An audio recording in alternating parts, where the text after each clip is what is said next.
Hawa, would you be able to locate Councillors Hamilton and Luxford and inform them that we're about to begin?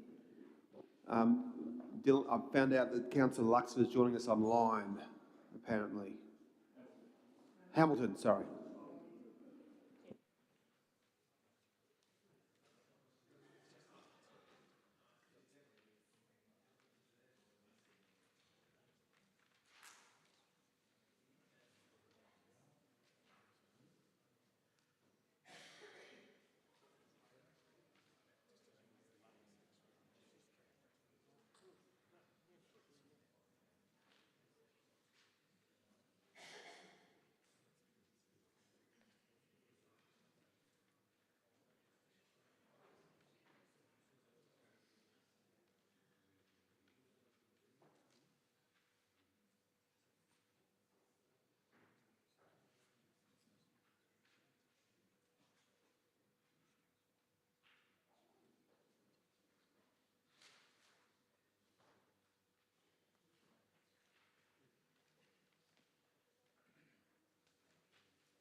Thank you, councillors. I now open the extraordinary council meeting on the 30th of August 2022 at 6:09 p.m. I will now read the prayer and acknowledgement. Almighty God, I humbly beseech you to bestow your blessings upon this council and to direct and prosper our deliberations to the advancement of your glory and the true welfare of the people of Randwick and Australia. Amen. I will now move to the acknowledgement. I would like to acknowledge that we're meeting on the land of the Bidjigal and Gadigal peoples who occupied the Sydney coast as being the traditional owners. On behalf of Randwick Council, I would like to acknowledge and pay my respect to elders past, present, as well as any Aboriginal people in attendance today. Councillors, you can now be seated.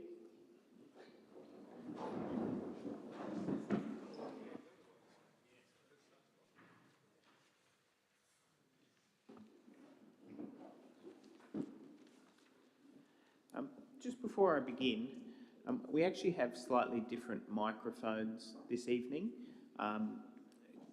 The general convention of council is for a councillor to stand when they're speaking. I'd like to encourage you to continue to do that, but obviously they're actually slightly shorter. However, from the signs of it, they're quite loud, so you can be picked up on, but I'm more than happy to be lenient for all councillors this evening around that if you would prefer to sit this evening.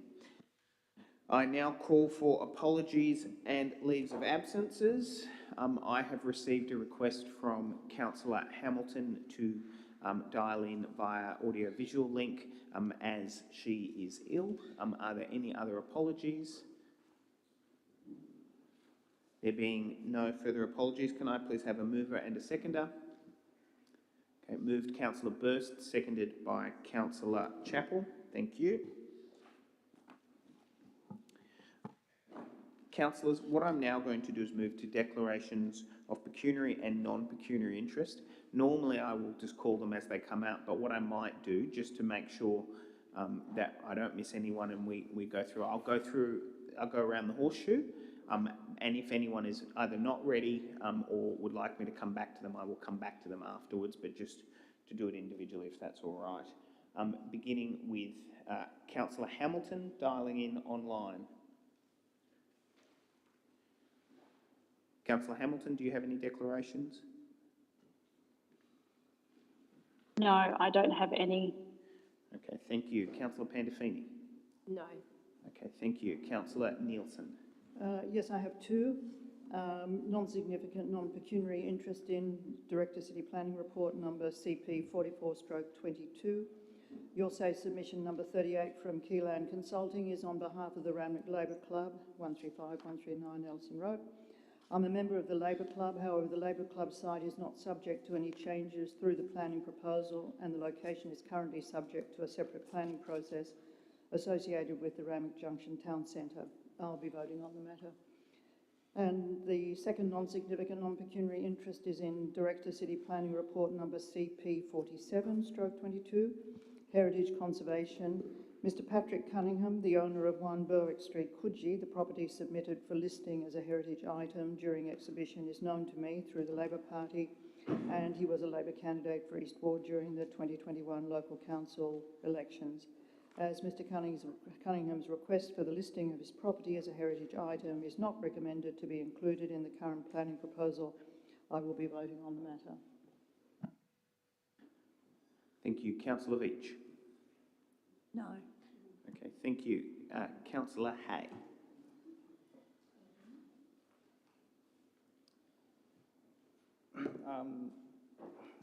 Actually, can I just have a moment? Sorry.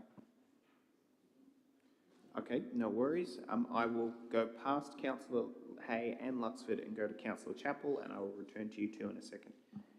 Nothing to declare. Thank you. Councillor Rosenfeld. Okay, with regards to CP 46/22, I have a pecuniary interest in that. I own a house in the R2 low density zone. However, it's my primary place of residence, hence I will still debate and vote on the issue. With regards to CP 47/22, I have a non-pecuniary, non-significant declaration in that I've got an associate whose husband owns 2 units at 237 to 245 Maroubra Road, Maroubra, which is on the recommended heritage list on the paper. Thank you. Can I just query how you will be managing that conflict? Yes, as it's non-pecuniary, non-significant, I'll still debate and vote on the issue. Sorry, I should have clarified. That's fine. Thank you. Councillor Olive. No. Thank you. Councillor McCafferty. Thank you. Councillor Wilson. Councillor Olive, can you please turn your microphone off? I have one of the speakers on motion CP 45/22 is known to me. It's a non-significant, non-pecuniary interest.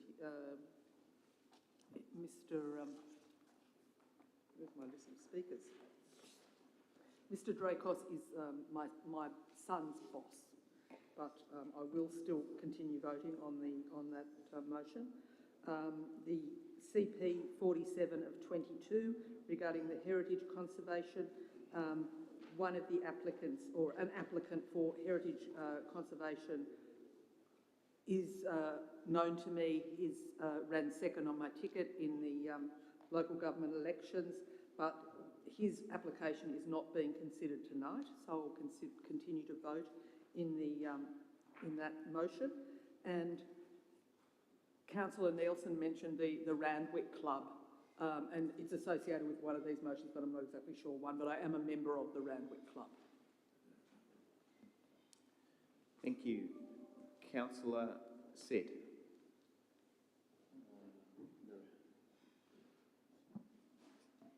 Mr Mayor, I'm also reporting on CP 44/22. I'm also a member of the Randwick Labour Club, and I also received a small beneficial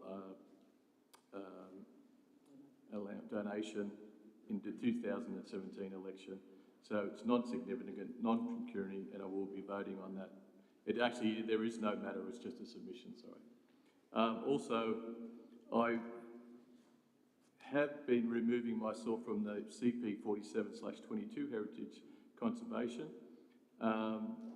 Circumstances have changed, so I do not have a conflict anymore, so I will be voting tonight.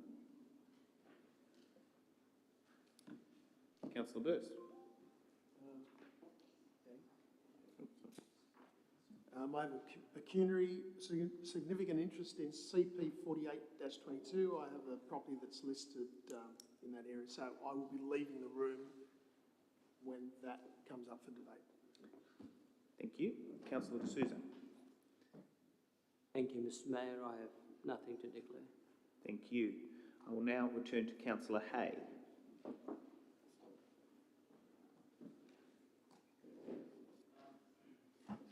With regard to CP 4622, dual occupancy, my mother's property is in Kensington and not affected, but as the 15-metre frontage rule is not included in the LEP, it could affect the properties on either side of her and the whole street. I will therefore not be voting in CP 4622. With regard to the other matters tonight, I like to disclose non-significant, non-pecuniary interests. I know one person I have a professional but not personal, directly financial relationship whose property will be affected by a proposed HIA, as well as a family of an old friend from primary school I've not had a close relationship with for over 20 years. I've also received a gift of a rattle and baby clothes, which was given to me in a personal capacity and not related to my role as a councillor. In the event these are, and even if they are significant interests, they are covered by section 5.18 of the Code of Conduct, and I will be voting in the other matters. Okay. Thank you. Councillor Luxford. Yes, Mr Mayor. CP 44/22, non-significant, non-pecuniary interest, as the Your Say submission number 38 from Keelan Consulting is on behalf of the Randwick Labour Club, 135 to 139 Alliston Road. In 2017 and again in 2021, I have received a small non-reportable in-kind political donation from the Labour Club /Randwick Club. As the Labour Club site is not subject to any changes through the planning proposal and the location is currently subject to a separate planning process associated with the Randwick Junction Town Centre, I will be voting on the matter. CP 4722, heritage conservation, non-significant, non-pecuniary interest. Mr Patrick Cunningham, the owner of number 1 Berwick Street, Coogee, submitted his property for listing as a heritage item during exhibition. Mr Cunningham is casually known to me through the Labor Party and was a Labor candidate for East Ward during the 2021 local council elections. Mr Cunningham's request for the listing of his property as a heritage item is not recommended to be included in the current planning proposal. I will be voting on the matter. CP 4822, rezoning requests. Non-significant, non-pecuniary interests. I'm a member of South Sydney Juniors Kingsford. I will be voting on the matter.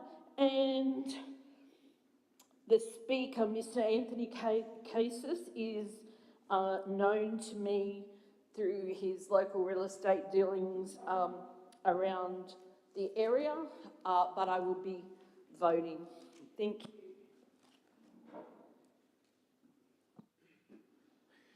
And myself, CP 44/22, post-exhibition report, consultation outcomes. I have a non-significant, non-pecuniary interest as the Your Say submission number 38 from Keelan Consulting is on behalf of the Randwick Labour Club, 135 to 139 Ellison Road. In 2017 and again in 2021, I received a small, non-reportable in-kind donation from the Labour Club. I'm also a member of the Labour Club. As the site is not subject to any changes through the planning proposal and the location is currently subject to a separate planning process associated with the Randwick Junction Town Centre, I will be voting in the matter. CP 47/22, heritage conservation, non-significant, non-pecuniary. Mr Patrick Cunningham, the owner of 1 Berwick Street, submitted his property for listing as a heritage item on this property during exhibition. Mr Cunningham is casually known to me through the Labor Party and was a Labor candidate for East Ward during the 2021 council elections. As a request for listing of the property as a heritage item is not recommended to be included in the current proposal, I will be voting on the matter. CP 48/22, rezoning requests. It is a non-significant, non-pecuniary interest as I am the Secretary of the Maroubra branch of the ALP, which periodically meets in the Juniors Maroubra. Like other community sporting not-for-profit groups, the branch meets without charge at the location. While I do not personally believe that a conflict exists, to prevent the perception of a conflict, and in accordance with my previous management of declarations, I will not be voting in the matter. I kindly request that the full declarations are recorded in the minutes. One additional one which was highlighted to me just by Councillor Luxford is Mr Cassis as it relates to CP 48/22, the rezoning request. Mr Cassis is known to me, however, due to my previous declarations, I will not be participating in the matter. Thank you very much, Councillor. Councillor D'Souza, you have a further declaration?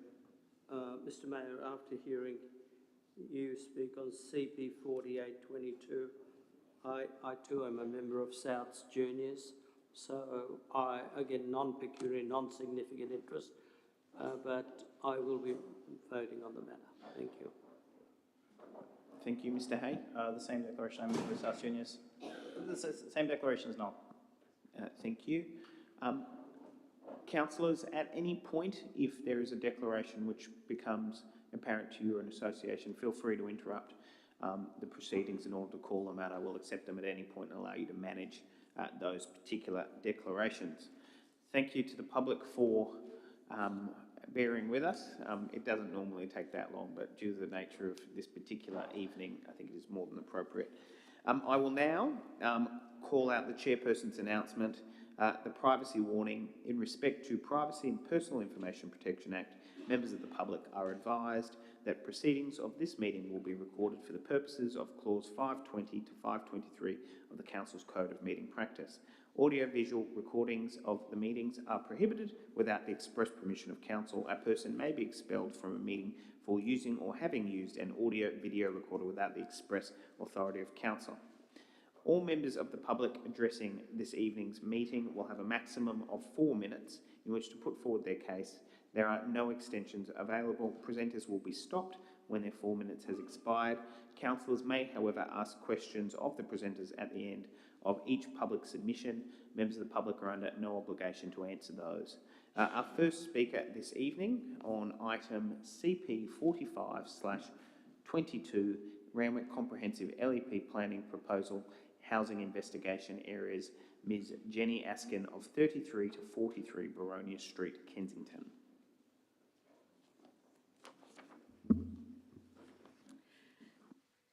Good evening, councillors. Can you hear me? Is it all clear? Yeah. I'm here today to discuss our submission in response to the exhibition of the planning proposal with respect to the properties at 33 to 43 Baronia Street. I'm acting for the owners of these properties only. However, the submission has sought for the properties from 27 Baronia Street to Balfour Lane to the south to be included within the Kensington North HIA, as geographically this makes sense. The Kensington North HIA is located to the north of my client's property. I did have a presentation that I had sent through, and I wanted a figure that was going to, figure 8 from my submission was to be up on the screen. I'm not sure if that's available, but that gave, so it's page 6, figure 8 on page 6. So the outline in red is the proposed HIA. My client's properties are outlined in orange, which is down at the lower part of the page, and the area in blue is recommended for inclusion as part of my client's property. The sites outlined in yellow on Anzac Parade have recently been approved for the construction of a 9-storey residential flat building. These sites are located at a lower level than the sites at Baronia Street, but the upper 6 stories of this development will be above the fence line of my client's property. The report before you today has recommended that my client's properties not be included within the HIA and the height and FSR be retained as existing. The report recommends that the sites be considered holistically as part of the B2 local centres review in a future review of transition and buffer areas around town and strategic centres. The timing of this review is not publicised. Given the existing scale of development that exists along Baronia Street to the west and to the north, which is soon to be 23 metres, and the soon to be constructed development along Anzac Parade, the subject sites are going to be surrounded in each direction by higher density developments. This height control generally only allows for 3-storey development, the current height control of 12 metres, which will still be 3 stories below the visible upper stories on Anzac Parade. This will have a significant impact on the amenity of any future development which the planning controls envision for these sites. Council needs to consider an appropriate density transition and a buffer between the land zoned B2 on Anzac Parade with a height control of 31 metres and the subject site to the west of my client's properties zoned R3, and existing buildings, which already have existing buildings of a greater height and FSR. The subject sites present an opportunity to provide an appropriate buffer and transition zone. Whilst I appreciate the concerns that the planning staff have in including these sites in the HIA, the sites are suitable for a higher FSR and height standard than currently exists. Increasing the density controls of these sites would provide opportunities for site amalgamation and provision of suitable medium density development of high amenity, and would also avoid site isolation. I therefore request that the Council consider a change in the development standards for these sites.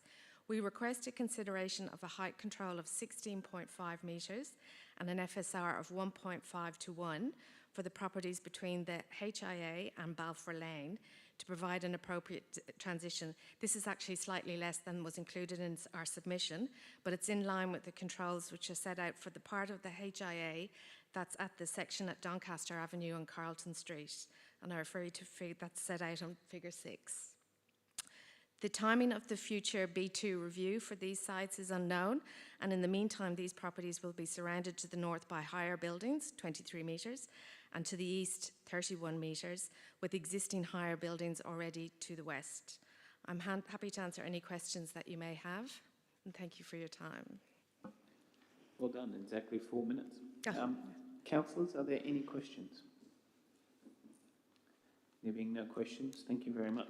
Thank you. The next speaker I will call is Mr. Stamatis Drakos, speaking in regards to the McGill Street site.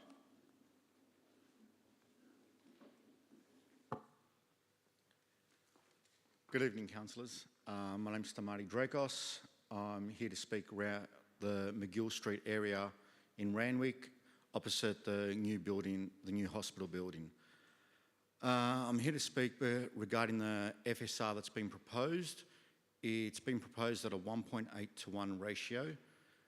I believe if that passes, all you're going to do is convolute the area with a lot of boarding houses, being that's what most residents in the area would do. What I propose is increasing the FSR to allow a business hub for the area. It's centrally based next to the spot, the hospital, the universities. If we can build something like daycare centres downstairs, bring frontline nurses back to work early, have a daycare centre, a new business hub for professionals. The High Street area is quite old and run down, and once the Randwick Hospital, the new one, gets built, then they're going to start working on the old hospital. A lot of the people in there will have nowhere to go, so if we can build something right next to it, I think that'll be a lot better, and then you can increase on top with some residential for people to be close to work and provide a hub where families and professionals can live. Pretty much that's all I have to say, short and sweet. Thanks. Thank you. Are there any questions of the speaker?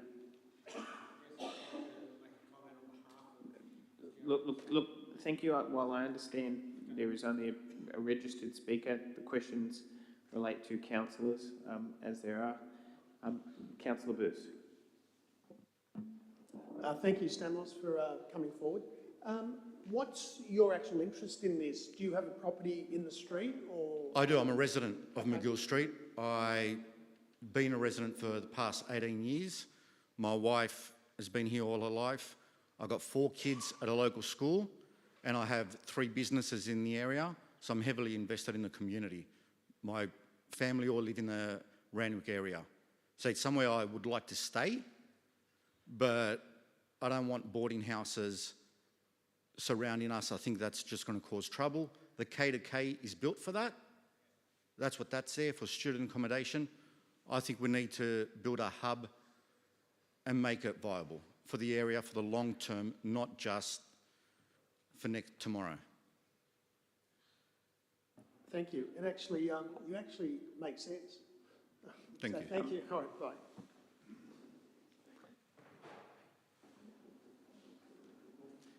Thank you. I will now call the next speaker.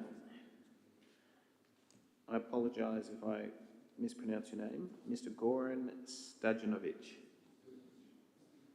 My apologies if I mangled it.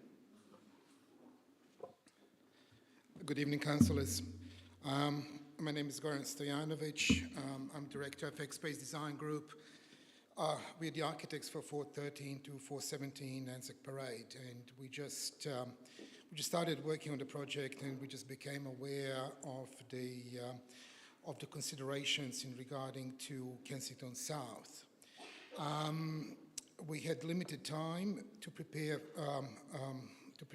for tonight, and I apologize for improvised nature of our presentation.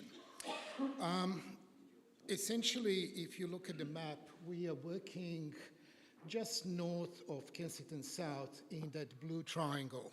Our corner is the green site where, you probably know at the moment, it is Crystal Car Wash. Looking at the site, what we have is what is considered for the Kensington South is 5 to 8 stories. Our site is right between the Anzac Parade, which is the main, obviously thoroughfare, the main circulation zone, and we are wedged between the two. At the moment, our site actually has two different heights. It has a height of 7-story and has a height of 9-story. We believe that the two blocks,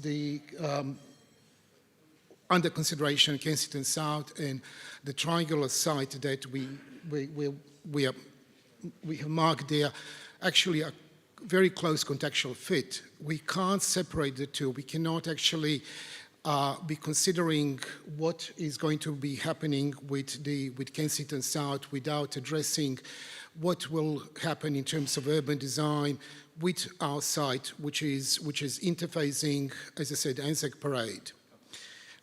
Next slide, please. To make it a bit more clear, if we actually look at the map, we will see that the site that we are working has two different heights, has a 7-story, has a 9-story. What is now being proposed for Kensington South is, as I said, 5 to 8 stories, which all of a sudden means that the interface towards Anzac Parade is actually potentially lower than the background to it. Next slide, please. So if we zoom in here, what we start seeing is that our site is the green area. We have 9 stories, a very small sliver of a 9-story element along Anzac Parade. We then have a 7-story sliver along Strutt Street. And then across the road, we will be probably facing 8 stories.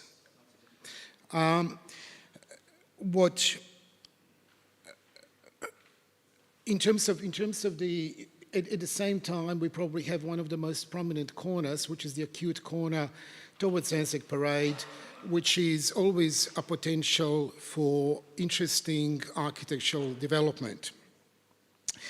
We assume that our site has been truncated due to solar access considered for Strutt Street. And we have gone through analysis of shadow diagrams that number 411 have produced for their DA. So if we just move to, and we can just keep scrolling through the next slides. Basically, I'll just quickly explain the site. Our site has kind of 3 components. There's a base component, which is green, middle component, blue, and that kind of a reddish component, which is up at the top, which is a small sliver. This is not just our site, so we have kind of 2/3 of this towards the corner. The consideration, if we start moving down, towards the next slide. we will see that the reduction of our site to the south, towards Strutt Street, has no contribution to the solar access in any aspect. Sorry to interrupt. Could I just ask you to wind up your remarks, please? Sorry? Could I ask you to wind up your remarks? Oh, sorry. Okay. Let's just move then to right to the end of it. Keep scrolling, please. 11,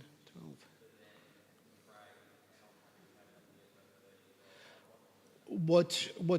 What we have very quickly improvised to understand what is happening is that what is considered in Kensington South is the 8-story component. What we have at the moment in terms of the current building form is shown there. What is a problem with this is the whole notion of urban design, that the corner is actually is eroded rather than being emphasized, and it holds the streetscape.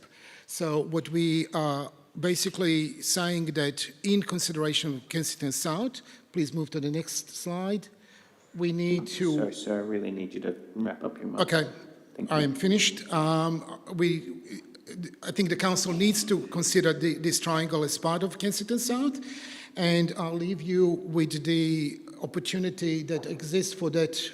Oh, it's gone now. Doesn't matter. There was one last slide that was there, but it doesn't matter. It was just showing the potential, architectural potential of the corner. Thank you very much. Before you sit down, councillors, are there any questions of the gentleman? Councillor Rosenfeld.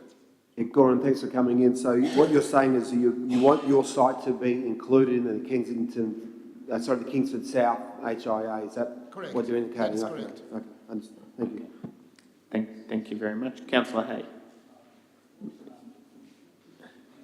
Sorry, with regard to the interest I declared in CP 46-22, I'd like to note that I just spoke to a solicitor friend, and I believe that I was incorrect when I declared that as a pecuniary interest, as it would not affect the value of my mother's property directly, and I would like to change that to a non-pecuniary, non-significant interest, and I will be voting in the matter. Thank you very much, Councillor Hay. We'll now go to the next item, CP 46/22, Randwick Comprehensive LEP Planning Proposal, Minimum Lot Size for Subdivision and Dual Occupancy. The first speaker on the matter is Mr. Ron Ogilvie.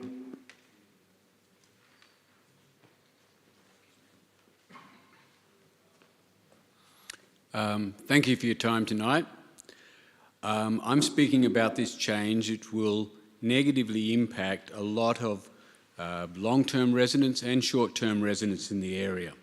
It will remove the long-held right to build a duplex on their block. There's two fundamental objections we have. One is the retrospectivity of this scenario, and two is it appears inconsistent with the overall exercise to increase density in a controlled manner. Many people have bought a site in the recent area on the basis they could build a duplex. They've seen it happening on sites. So if this goes through, what will happen is it will devalue their site. And in fact, in some cases, for recent purchases, may in fact affect their bank loan because the valuation would drop. Others may well have been planning a duplex for years and thinking that they could do this. And not only in these cases is it the financial issue, there are a lot of lifestyle issues. And as I say, there's no real notice to this.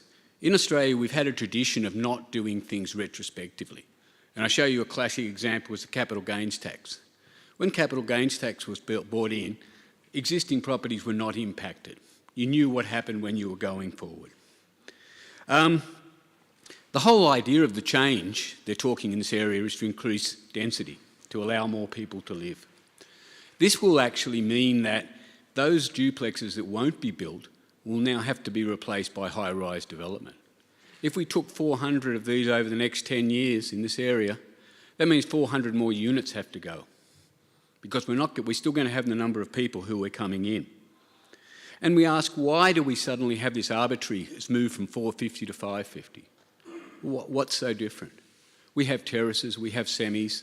These buildings that are being built as duplexes have strict rules, they have guidelines, and importantly, they are far more energy efficient, environmentally friendly, than the existing houses that they're replacing.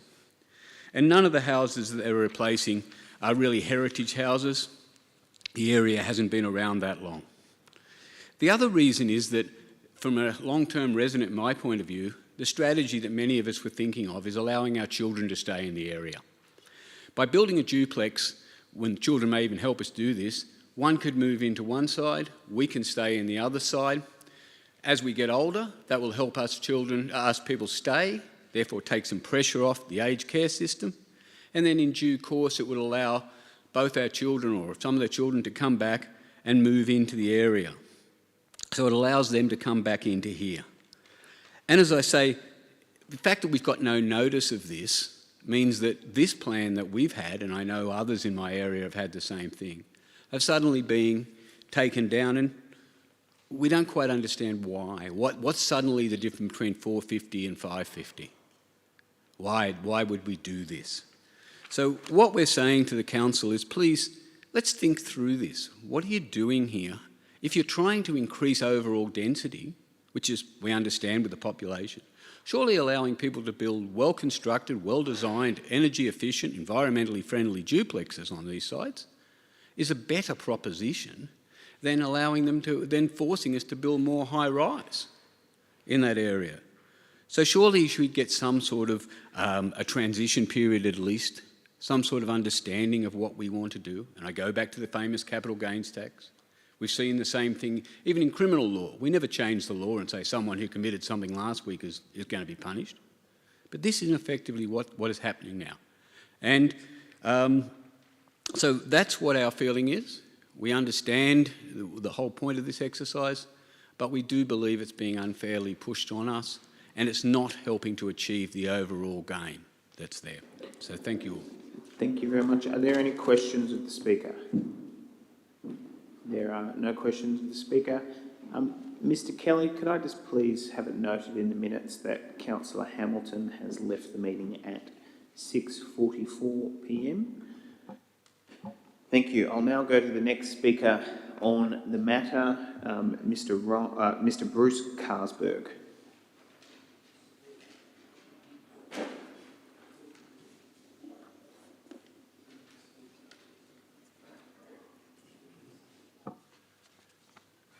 Good evening, everybody. My name is Bruce Carlsberg. I'm a local resident of the area at Little Bay.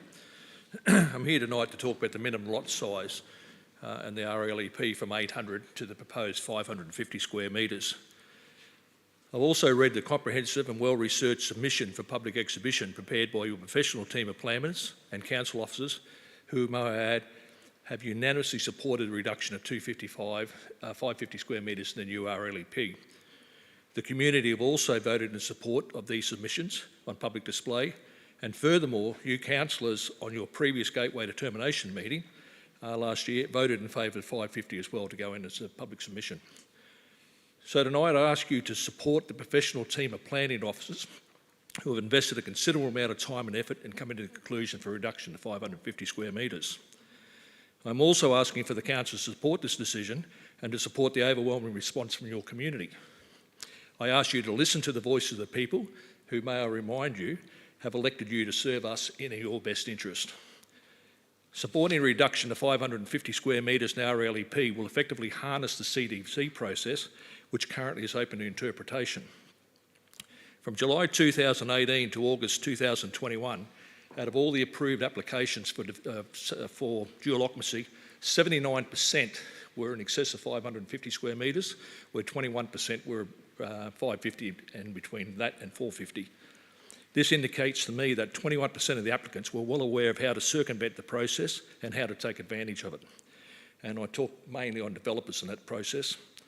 So amending the 4.1 of the current LEP and removing the 450 square metre baseline and replacing it with 550 square metres will be an effective control measure for this.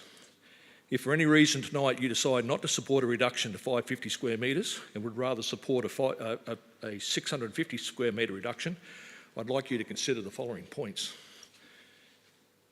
You will be disregarding and undermining the professionalism and diligence of your planning team and council officers. You will be disregarding the voice of your constituents. CDC will stay and go ahead from 550 square metres regardless, which effectively means council will lose control of your DA planning powers and process. Under CDC currently, there is no right of reply from the public to oppose these applications. So you can build whatever you want to build next door to somebody, as opposed to the DA process. And the other thing I'd like to remind you is this process has been to and froing since 2018 and has caused considerable anguish and financial distress for a lot of people.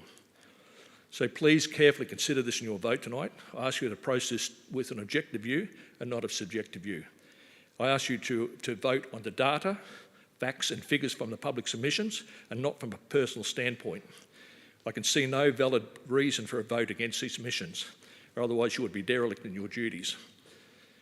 I very much doubt that the State Minister would support a 650 metre proposal anyway, and this could potentially lead to further loss of control by Council. This is your chance to take the control of this. You know, 4 years ago I stood in this very building when we were fighting against company title and the banks and lending institutions. I was meeting people on a regular basis, and the mental anguish and that people were going through to the point where somebody confided in me that they were suicidal was terrible. Thankfully, the council took all this on board and voted to help us get out of it, put the amended clause in there to allow these people to get over the line and get out of company title.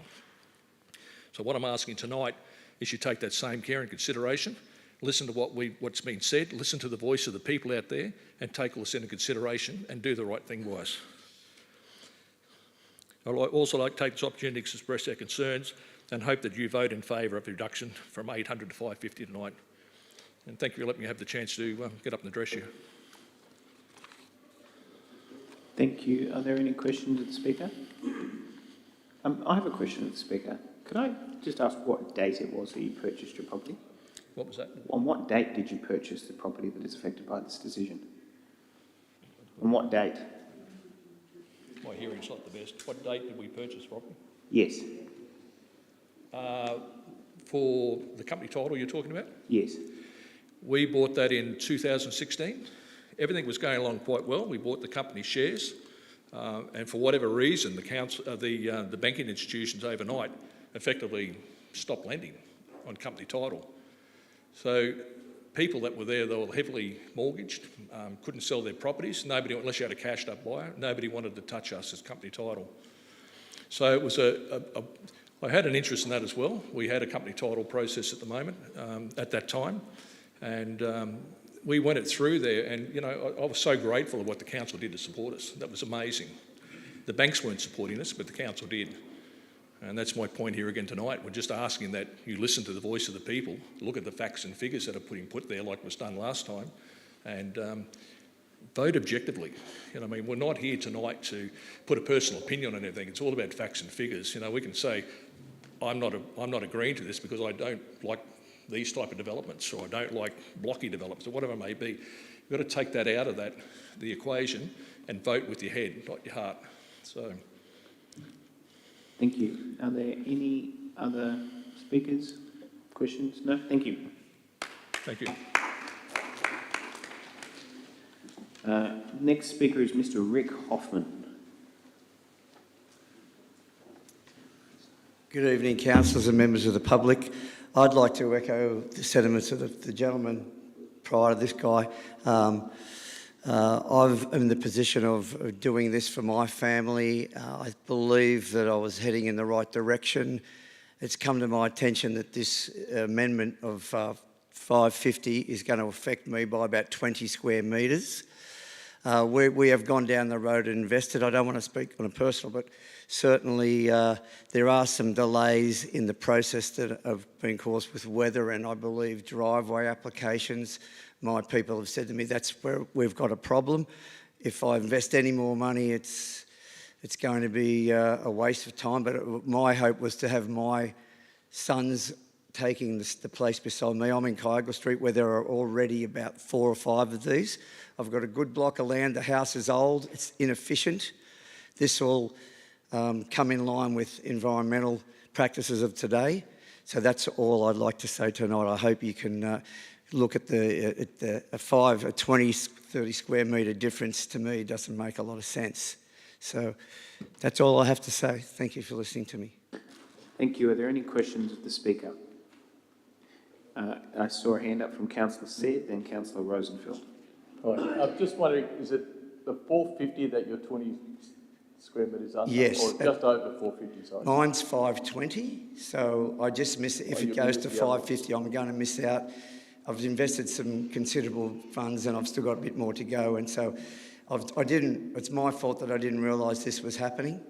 So I think we might get there, but I just wanted to get some clarification, obviously. I think it still remains in there till, just to give you a little bit of hope. Yes. Sorry, it's not a question, but you've got till December, if I'm right. Yes, Councillor said till it's ratified, till the LEP is ratified. I think if things were going okay, we probably would make it, and it's me being personal, so apologies for that. But certainly, the weather has caused some issues with some of the processes involved in getting the driveways done. So that's otherwise we would be okay. So but that's all I have to say. Thank you. Thank you. Oh, yes, thanks, Rick. I was just going to ask, are you asking for a possible change to the recommended grandfather date? Is that what you? No, Councillor, I was just I went into this knowing 450 was the mark, and halfway through the process, with some considerable funds expended, I realised that there is going to be a change, and I'm not sure of the exact date and whether that's floating, whether it's been agreed. So I'm in a position of having invested a considerable amount of money already. Do I keep throwing more money at it, and right at the 11th hour I find out that I've wasted $70,000, you know, and at the plans of getting a more efficient home where my sons can live beside me. And I think we're all about the big Australian blocks with the big brick homes built in the 60s. They're not efficient. They're not efficient use of the land. This CDC was obviously gazetted to make things a little bit easier. There's that many regulations that you've got to follow to get these things through, that I think the protections are in place so that nothing can be untoward. So to me, it's a safe thing to do, and so I'm just in a position where the timing has affected me. Okay, thank you very much. Thank you. Next speaker is Mr. Harry Bernatsis.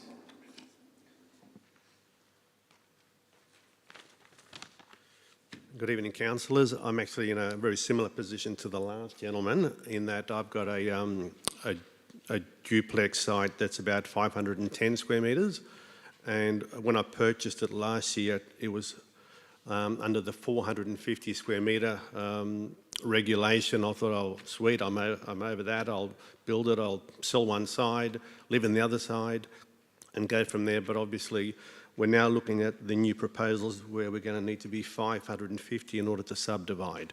So I just wanted to put through a couple of points.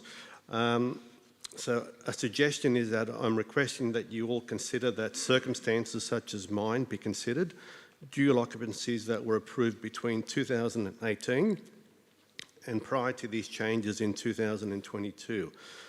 I'm currently in the middle of building a duplex at Chifley that was approved last year with an overall land size of 510 square metres as a dual occupancy. And when it's finished, I need to subdivide it. So specifically, I wanted to address instances such as mine, where owners of DH sites that have been approved between 2018 and prior to the changes in 2022 find themselves in basically between two different sets of planning rules. And therefore, I require and request that a specific provision for either Torrens or strata subdivision be made to allow people like me to still subdivide. So I wanted to request some leniency and that there be amendments which include an allowance for dual occupancies like mine that have been approved prior to these new 2022 subdivision changes to allow for preferably Torrens or strata subdivision. Alternatively, I believe a clause 4.6 variation to the subdivision development standard should be considered for those dual occupancies approved within the 450 square metre lot size requirement. So basically, I'm not objecting to the proposed minimum lot size of 550 square metres. However, I do ask for an allowance for Torrens or strata subdivision for dual occupancies that are currently in the phase of construction that have been approved under the current 450 square metre minimum lot size requirement under clause 4.1 of the Randwick LEP. The proposed changes will allow for 275 square metre per side Torrens title lots concurrently with dual occupancy applications.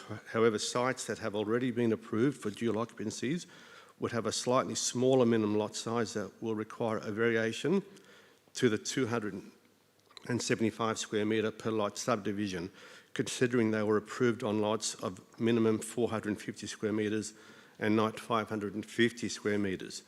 In conclusion, I believe that allowing for Torrens or strata subdivisions for currently constructed or in construction dual occupancies that have been approved under the current planning scheme will still achieve the desired semi-detached result and housing form and will not impact the proposed planning framework. The existing and approved dual occupancies will be compatible with future developments and remain consistent with the objectives of the relevant planning controls. Therefore, inclusion of approved dual occupancies in the subdivision framework, I think, would be considered to be within the public interest. So I would appreciate it if councillors could take my input into account and when they make their final deliberations. That's all I wanted to say. If there's any questions or not from anybody. Thank you. There is a question from Councillor Veach. Thank you, Mr. Bonatzos, for coming to speak. I'd just like to ask, were you ever given information from council that indicated that you were able or that there was a move to have a minimum lot size of 450 square metres?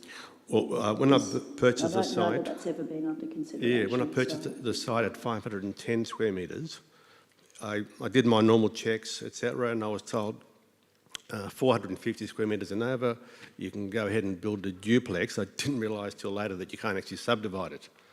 And that's where I thought with the new LEP coming in at 550, I'm at 510, similar to the other gentleman who's at 520. Maybe some consideration could be made for people who are maybe going to fall between the cracks. So you didn't make inquiries as to whether, you would be able to subdivide under Torrens at 450? I did, and I believe that I could, but later it appeared that I couldn't. So maybe there was a miscommunication or something like that. Thank you. Yeah. Okay, thank you.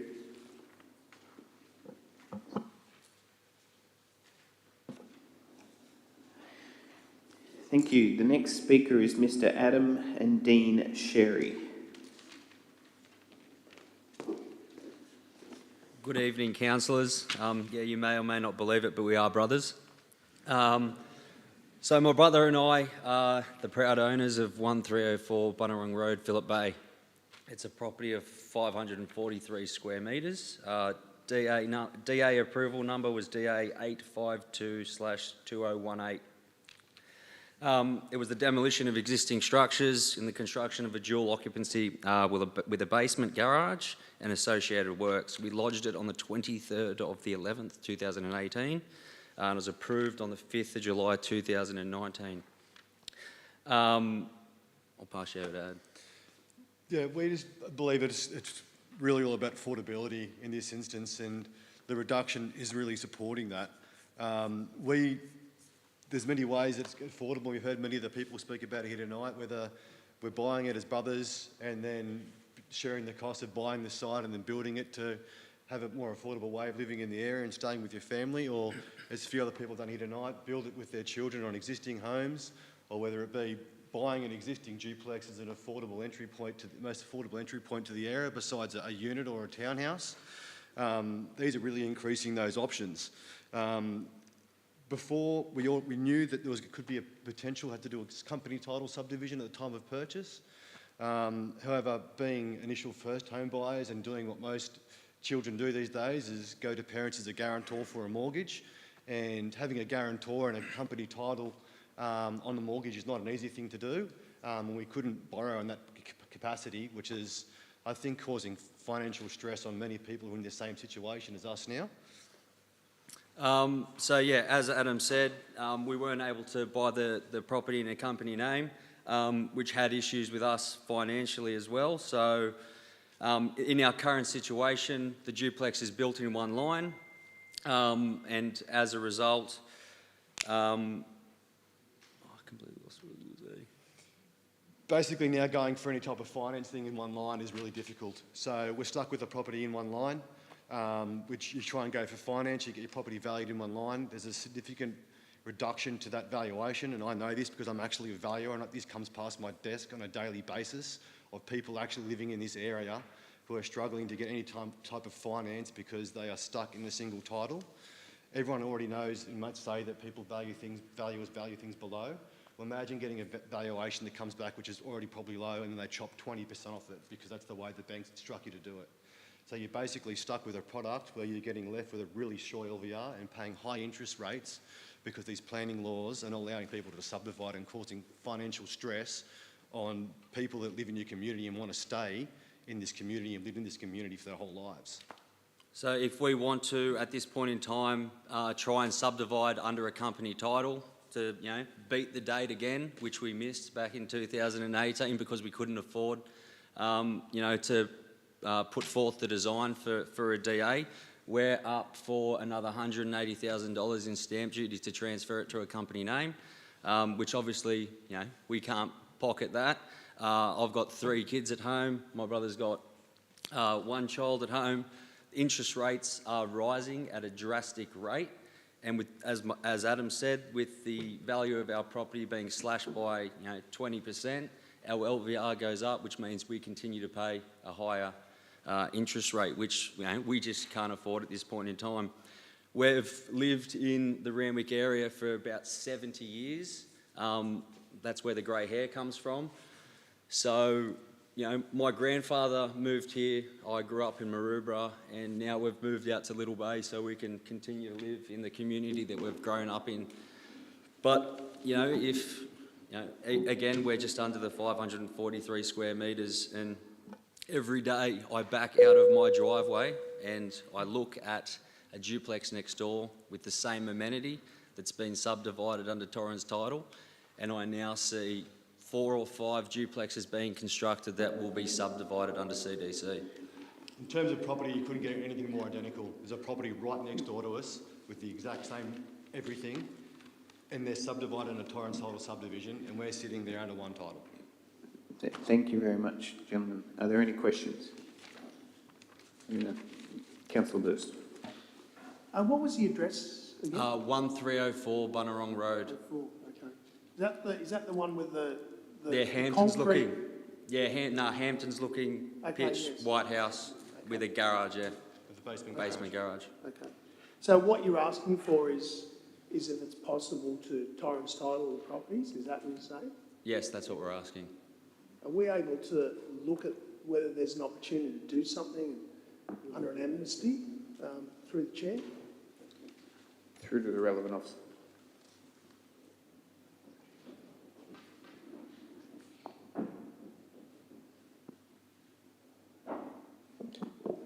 Thank you, Mr. Mayor.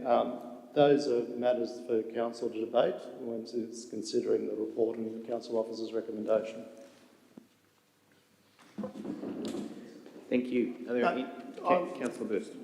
Yeah, I think they're actually nice houses, and they're only 7 square metres short of the requirement. It's very close. It's been a very difficult 6 years. You would hope that common sense will prevail down They the have front. the one directly next door to you, it's directly next door to us, and they're subdivided under Torrens title just because they got in with that date, which council allowed, which was whatever July. And we bought with the intent in 2016 to do it, but we just couldn't afford it. Okay. Thank you. All right, not a problem. Thank you. Thank you. We now move to the next item, CP 47/22, Randwick Comprehensive Planning Proposal, Heritage Consideration. Speaking Mr. Miroslav Markovic and Mr. Andrew Starr regarding 37 Roby Street, Maroubra. Good evening, councillors. My name is Miroslav Markovic. I'm proud owner of Roby Street, number 37. My house has been heritage listed since late 80s. However, when we purchased the house was unsympathetically renovated so that the heritage was almost gone. We have engaged the Randwick City Council in a number of occasions in person and also by writing the reports asking for heritage to be removed from my house. In a late LEP, which we just have an exhibition, we got a sympathetic ruling by the heritage consultant. But what is saying in there is that the removal of the heritage should be part of some other sort of process. And this is Andrew Starr, who is our consultant on the heritage. He can so say a little bit more about what we are trying to achieve today. Yeah, I prepared the heritage report in 2020, which was in the advertising period of the LEP to remove items and to address the LEP. So we were ahead of that schedule. And the house, as Miroslav said, has been unsympathetically renovated by a previous owner with unauthorised works where the house was rendered, all the original fenestration removed. So it has no potential for heritage restoration whatsoever, because you couldn't take the render off without damaging the bricks, and the decorative brickwork was the aesthetic criteria that actually led to the heritage listing of the property. So we're concerned that the property is not going to be taken off the LEP now, because we were within that advertising period when we submitted our application, and we understand that COVID happened and it may have been a difficult process, but we think the listing should be ended when the LEP is gazetted, because the recommendation that it gets removed with another process is so vague that we haven't been told what that process is and when it would likely to happen, which sort of seems just totally inconvenient and unfair for Mr. Markovic.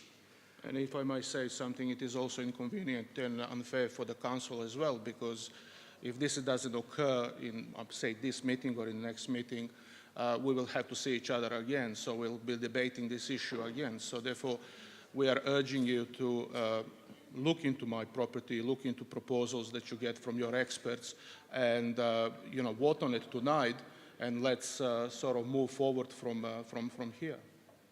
I think that's all we have. Thank you. Thank you. Thank you. Are there any questions of the speaker? Mr. Rosenfeld. Yes, thanks for coming in and speaking. When was this property put on the heritage list? Because it's not actually on the list of recommended properties to be added to the heritage list. So when was it actually put on? So this property was heritage listed, I believe, in late 80s, all right? And it's been on LEPs, I think, ever since. To my knowledge, when I did the research after we purchased the property, it was listed on LEP 2012. Unfortunately, the people who sold the property to me, they had renovated the house, I think around 2014, right? We purchased it in 2015 without knowing that it didn't look like heritage listed. We did engage council in 2015, 2017, that was speaking to the heritage experts in the council. In 2020, we had obviously engaged Andrew. We started the process of, obviously writing back to council saying, hey, this is what it is, this is what the current situation is, what do we do about it? And Nothing happened. COVID happened. We did not get any report back from council, only the acknowledgement that they receive our report. Then we find out that there's going to be the consultation about the LEP 2022. And we spoke to the town planner at council again, and she encouraged us to resubmit our documents for this time of review. So I think that's why the house was not included in your original scope of work. But what we are saying is at this point of time, we are grateful to the heritage consultant that you guys engaged, and that they actually saw the things how they are. And 7 years living in a property that I don't know if the council will come tomorrow and say to me, do renovate the house because you're the last guy who was actually on the property, So now we have this, what is called a ruling, or I would say suggestion. So let's go and remove this from the LEP so we don't waste any resources to you guys, and obviously that's going to buy our lives back as well. Thank you. Thank you. Are there any further questions? There being no further questions, Mr. Kelly, could you please note in the minutes that Councillor Burst, D'Souza and Said have all left the meeting? Thank you. At 7:10. Thank you very much. Thank you.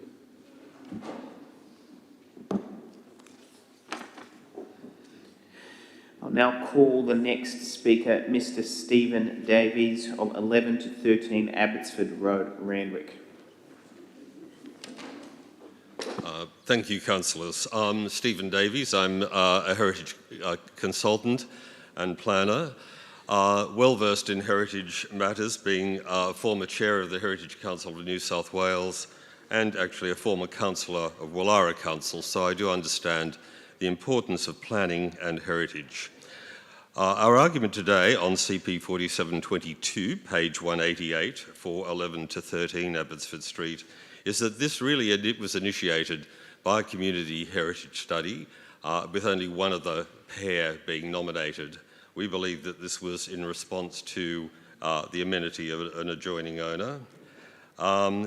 There are houses in this particular street, in Abbotsford Street, of better quality that are not included in this particular study because of the nature of the proposals. 2 assessments have been prepared by the applicant which conclude that they do not reach the threshold for listing. These have been presented to council. The site is currently abutted by high density residential flat building. So the area is already a residential flat zone, and these houses and the city plan report that you have mentioned before you does not mention the actual context of these 2 particular dwellings. The area is proposed in another part of your agenda tonight, in your planning agenda, to increase from 12 metres to 23 metres, and for an increase in floor space ratio of 0.8 to 2.1 in the immediate surrounding area of these dwellings. So you can see what the impact of 2 very small semi-detached in a sea of increased density will do to their both setting and their amenity. My client supports, of course, the increase in density of the site, but not the listing on the property. The setting of these altered semis, already poorly located, will be radically changed. Their situation detrimentally affected. They've already been altered significantly. The front sections are behind high fences, and they do not represent a rare or endangered semi-typology. There are obviously better examples, well represented in the area of Randwick, in heritage conservation area and in heritage conservation groups, rather than an isolated pair. The subdivision that these were erected on, when we're looking at historic subdivision and criteria, has been altered significantly through this section of the Abbotsford and Kensington area. They're not rare, and their current condition does not make them good representative examples. This will result in 2 small semis of mediocre quality, situated in an area of increased density with little amenity and no heritage or streetscape setting. I think if, in my position as a heritage planner, if they were in a group or a large area with a good streetscape, I wouldn't be here. I think what we've got to look at this area as an area of change, and that if we were going to isolate any dwellings in this area, they'd really have to be of exceptional quality, where their rarity actually establishes them as being very important to the area. I do not believe they meet this criteria. I believe that the area has been planned for change, and that change is adding density in a strategic way to this area, and these houses are virtually in complete conflict with good amenity and good planning controls. So I leave that with you and put my objection. Thank you. Thank you. Are there any questions of the Speaker? Councillor Chappell. Sorry, can I just please ask when these two properties were purchased? I can't tell you because they're not mine, but some years ago now, yes. But like well before the community study came along, I think, you know, that would have nominated them. Thank you. Are there any further speakers? There being no further questions of the Speaker, thank you.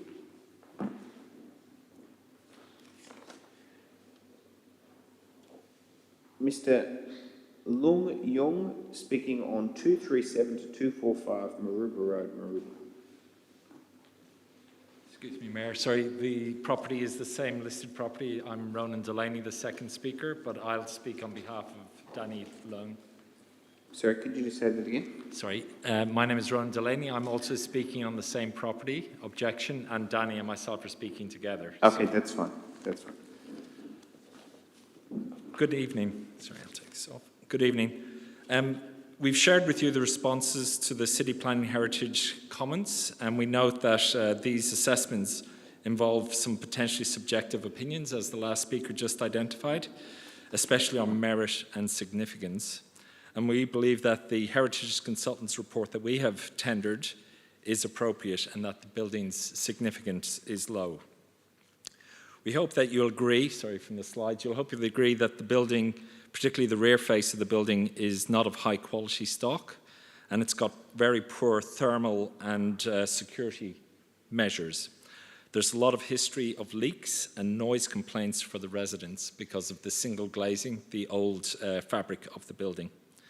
We recently had to, as a strata, we had to pay in excess of $2.5 million to renovate the property, which happened just prior to the assessment. So the frontage had been freshly painted and touched up in advance.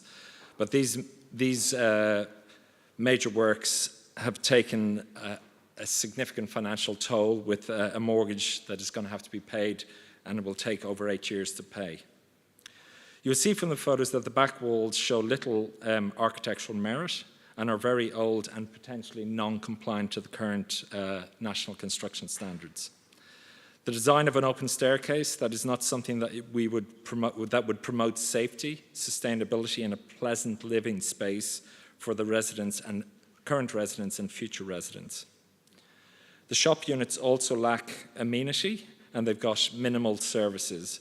So therefore, it is difficult for them to be rented out, and they attract a very simple retail offering or basic service offerings with negligible parking available, and it is therefore questionable as to what the aim is to preserve here from a community value perspective. This building is also within the Randwick Council DCP Area 11 in the DCP 2013 for Maroubra Junction, and that plan had shown this plot as being an opportunity to create a mixed-use retail and residential development of up to 6 stories. This will be inhibited by the potential listing from a heritage perspective. Also, the poor performing fabric of the building will create a challenge for the occupants and owners from a cost of living and a quality of amenity perspective. It will also create a longer-term difficulty for the owners and and the council, to achieve the stated net zero carbon objectives and to respond to the climate change emergency that the council has declared. We request that the councillors consider these points and that the financial burden and stress that will be that such a potential listing will place on the owners, people like Lung Young, myself, and Danny Lang, who's been over 50 years an owner of a shop in the property. We trust that our objection to the listing will be given a favourable consideration. Thank you for your time. Thank you. Are there any, Councillor Olive? Yes, thank you very much for coming to the council meeting. Do you have any photos of the front facade? They're within the report. It's the page, I can tell you, it's listing number 7, it's page, yes, sorry, page 186 is the front. Okay, thank you. And that is it when it was recently painted. So prior to that, it was very yellow, discoloured, and in poor repair. Thank you. Thank you. Question from Sorry. Councillor Olive. Can you please turn off your microphone? From Councillor Veach. Thank you. Thank you for coming to speak. This is on a sort of fairly prominent corner block. Is that correct? It's on the corner of Green Street and Green Street and Maruba Road, diagonally across from the church. Garden Street. Sorry, Garden Street. Yeah, Green's the next. Yeah, it's quite a prominent, well-recognised building in the area. I believe quite a singular building. It's a shame you didn't show some photos of the front. But would you recognise that the community may actually consider this quite a significant building to maintain some of that older sort of history of Maroubra? You know, there's not a great deal of it left in Maroubra Junction. Agreed. I think that's a fair point, but you'll see along that whole length there are tower cranes going up and buildings are being demolished as developments occur in accordance with the DCP. Thank you. Thank you. Are there any further questions of the Speaker? There being no further questions of the Speaker, thank you very much. Did the other gentleman wishing to address? No. Thank you very much. Thank you. Thank you. Speaking in relation to 21 Baden Street, Coogee, Mr. James Phillips. Good evening, councillors, and thank you for your time. I'm speaking on behalf of 21 Baden Street, Coogee. The building was assessed by City Plan, and an assessment was that it shouldn't be included in the list for heritage items. Subsequently, Weir Phillips Heritage, of which I'm a principal, made an assessment which concurred with that assessment. And I note that the building has been taken off the list of buildings to be further listed, and we commend that, and we commend the reports that support that. Thank you. Are there any questions of the Speaker, beginning with Councillor Chapman? Thank you. Thanks for coming today. Just one question. When this property was purchased, do you know if the buyers were made aware that any changes here were subject to council approval? I beg your pardon? I didn't quite hear the question. Do you know when the property was purchased, whether the buyers were advised that any development was subject to council approval and to, you know, the vicissitudes of what might happen in the council process going forward? I can't speak for the owners. The owners may be able to answer that question. Thank you. Are there any other questions of the Speaker? Okay, thank you. Thank you very much.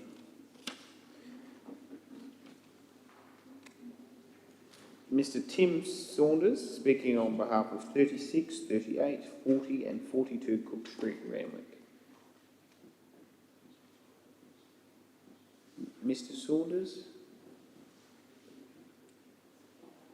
Okay, if Mr. Saunders does emerge, I am happy to return just in light of the fact that it is an issue of significance. Mr. Ryan Elliott, Chair of the Coogee Precinct, speaking via Microsoft Teams. Mr. Elliott. Good evening, Mayor, Deputy Mayor and Councillors. Thank you for the opportunity to speak this evening. I'd like to begin by acknowledging I'm calling you from the land of the Gadigal and Bidjigal people, the traditional custodians of the land, and pay my respects to elders past, present and emerging. My name is Ryan Elliott. I'm the chair of the Coogee Precinct, and we thank the council for presenting to the precinct, particularly Natasha, who presented and answered some robust questions from the community. Feedback from the night was there was a lot of information provided to the community in the LEP. It was sizable, complex, and at times difficult to comprehend, particularly for those in the community who hadn't attended a drop-in session. I'll talk to you tonight on heritage, but also wanted to provide information on another aspect of the LEP. In our recent precinct meeting, we passed a resolution 1222 that the precinct submitting to the council that we object to the proposed population targets, as the present population figures do not include the numbers presently housed in student, boarding house or defence accommodation, and that the precinct is opposed to the combination of B1 and B2 zoning into the new E1 zoning, as this weakens residents' protections and risks existing amenity for residents. And 2, the transfer of 20 neighbourhood clusters from residential to commercial zoning. The additional extension of trading hours to licensed premises, creating additional noise and disturbances of concern. There was also debate with respect to housing investigation areas, and whilst concentrated in Kensington and minimum lot sizes concentrated in the south of the LGA, the additional residents will still need to go somewhere. They'll need to rely on limited green space and recreation facilities in the wider council area. Additional concern was that of height and density creep, where developers acquire sites located close to but outside the HIAs and seek excessive bulk and height outside the planning controls. On heritage, the precinct welcomes the addition of new heritage items and looks forward to the review of further heritage sites. Our precinct has a history of supporting heritage and calls on the council to move forward on the review of properties not included for heritage listing at this time. That's Appendix B of the Extent Heritage Study, March 21. And I'd remind that at the council meeting, the ordinary meeting, 25th of May 2021, a motion was passed. It was CP 3821.4, confirming that these properties would be set aside by council for an in-depth review at a later date. When will this review commence? The other resolution passed at precinct 1422 was in recognition of the forthcoming bicentennial of 1838 proclamation of Coogee as a village. Randwick Council set in train a process to secure local and state heritage listing for those areas of Coogee included in that proclamation. Bicentennial element feeds more into the state listing.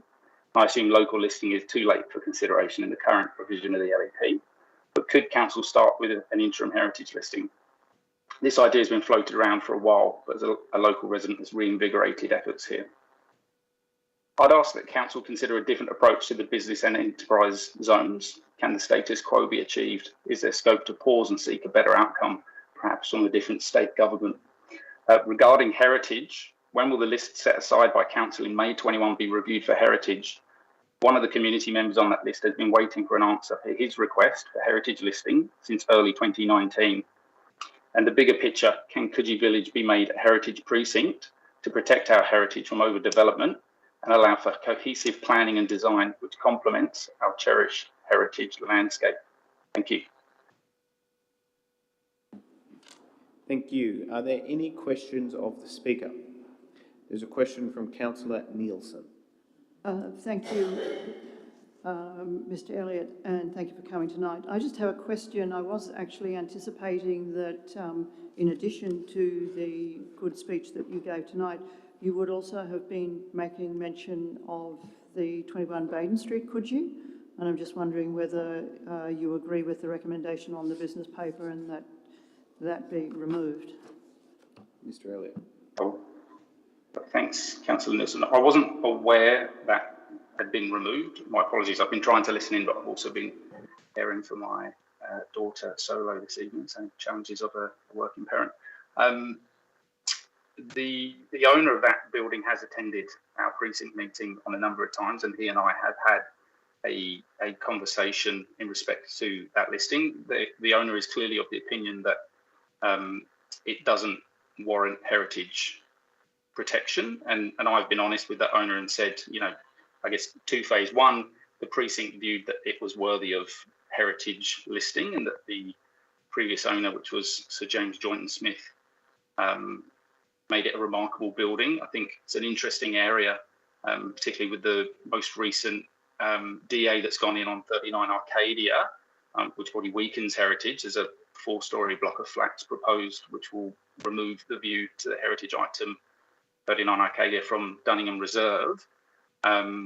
So that was the sort of the precinct's opinion, was that it had heritage value.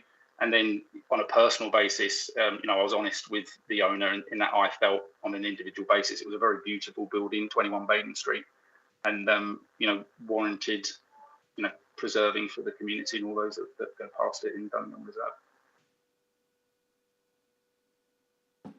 Thank you. Councillor Nielsen with a follow-up. Just a follow-up comment, Mr. Elliott. My recollection is when you last came to address us here at Prince Henry Centre, speaking very eloquently in support of 21 Baden Street, you gave us an incredibly good reason why it should be on the heritage list, because you're also talking about the social history implications of the original owner and so on. And so I'm assuming that you would be a strong supporter of us retaining this as a heritage item, am I correct? You're correct. I've previously addressed council and spoke to the previous owner. Thank you very much. There's a question from Councillor Olive. Yes, could you speak more to the Coogee Village Heritage Area and the bicentenary of Coogee being declared a village? I can. I think it's tricky to surmise in terms of some of the road names have obviously changed.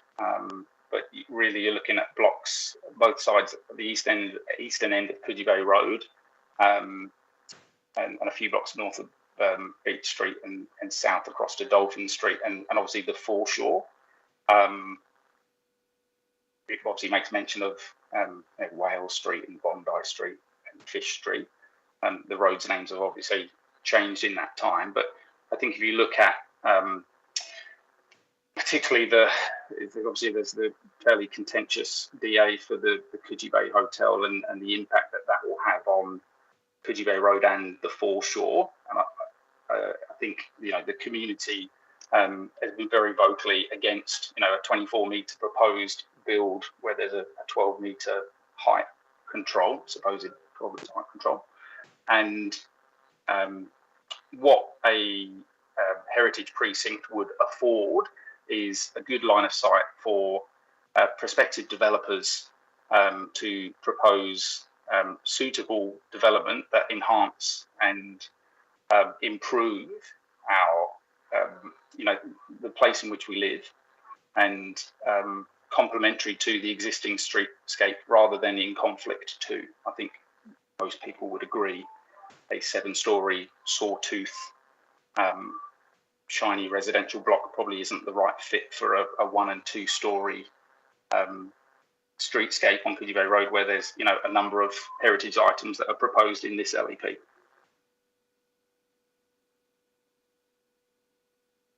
Thank you. Are there any further questions of the Speaker? There being no further questions, thank you very much, Mr. Elliott. Thank you. What we will now do is we will actually skip in the order, if that's all right, to CP 50/22, Randwick Comprehensive LEP Proposal Employment Zone Translation, and then we will return to CP 48/22 rezoning requests, as I will need to leave the chair for that, so just to allow the flow of the meeting. We will go to CP 50/22 Employment Zone Translation, speaking Mr. Christopher Hansen.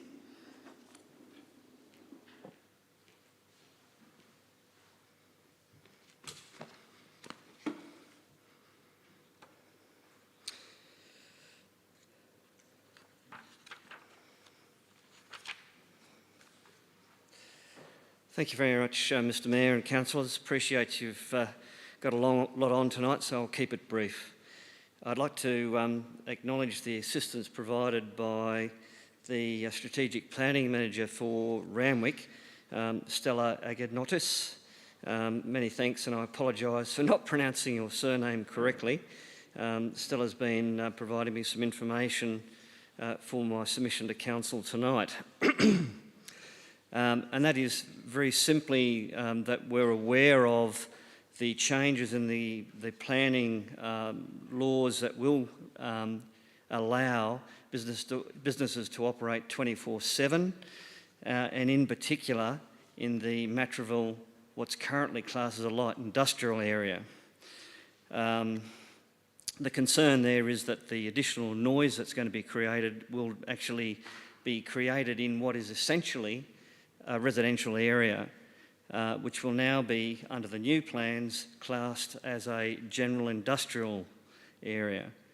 And Stella has very kindly pointed out to me that while my assumption that Council could make a submission to the Minister for an exemption to that ruling for a particular area, it is actually possible that if Council were to resolve to seek an amendment to the Codes SEP to exclude the Matraville industrial area, it could be actually rezoned as an E4 general business, which is a completely different complexion on and take on what is being proposed at the moment.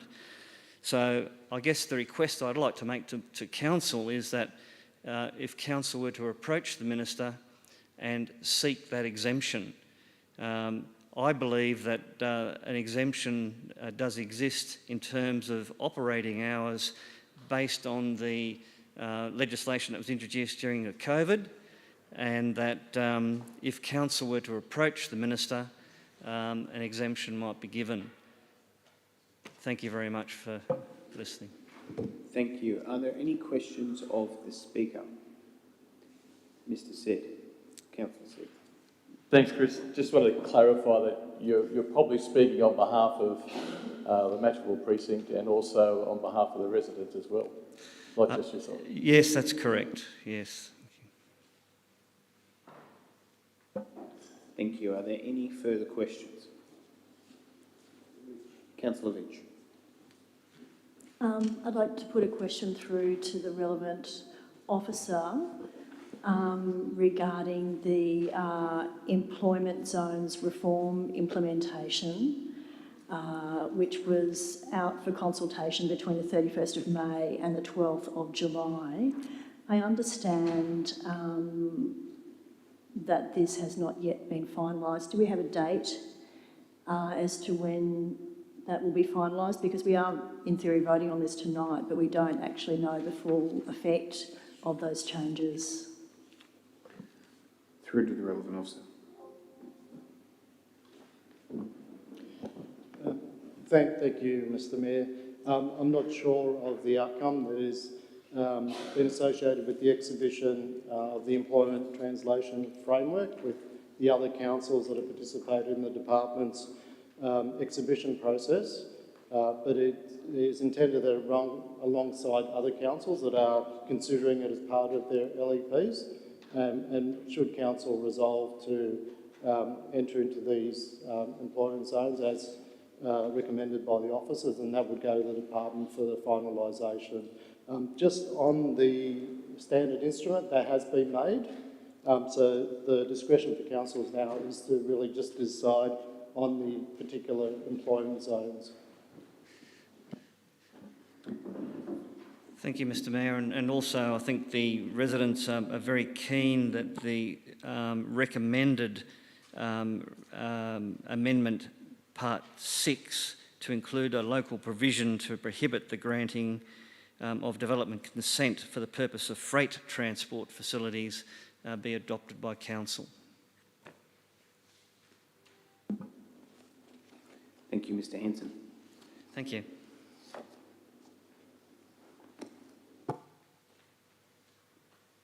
Thank you very much. What I will now do is hand over to the Deputy Mayor for consideration of CP 48/22 for the rezoning requests.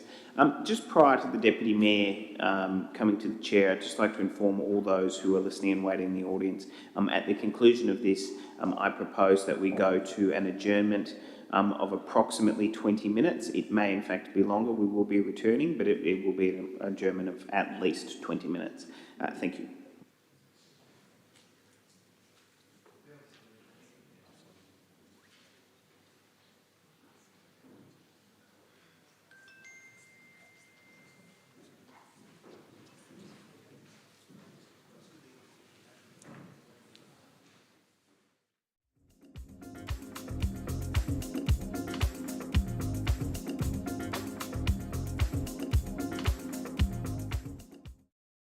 Gentlemen, for those who don't know me, I'm basically a vocalist for Randwick, been a resident for 60 years.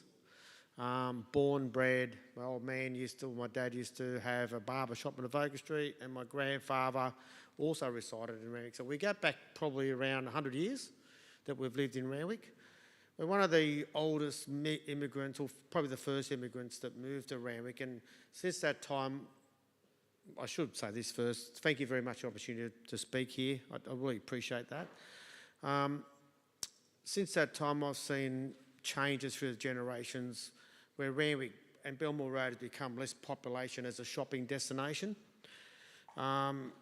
It's been quite upsetting actually to see the transformation from once a thriving little neighbourhood shopping centre where we used to be carted around in the prams to now a dilapidated, terrible place to shop, Belmore Road Strip being so, compared to having the pleasure of shopping in Bondi Junction or even Westfields. With the proposal that the LEP's been provided, I'm strongly for and against it, and there's two reasons for that.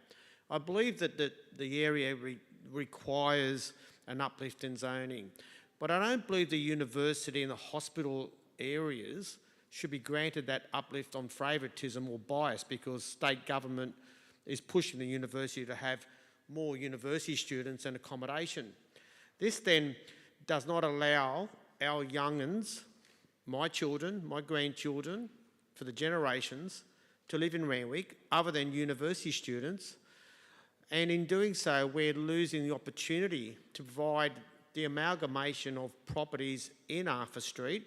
And I see that the Pollock family who actually are the founders of Mirvac are in strong support of this, and they are some of the neighbours in my street who I was quite surprised in their support.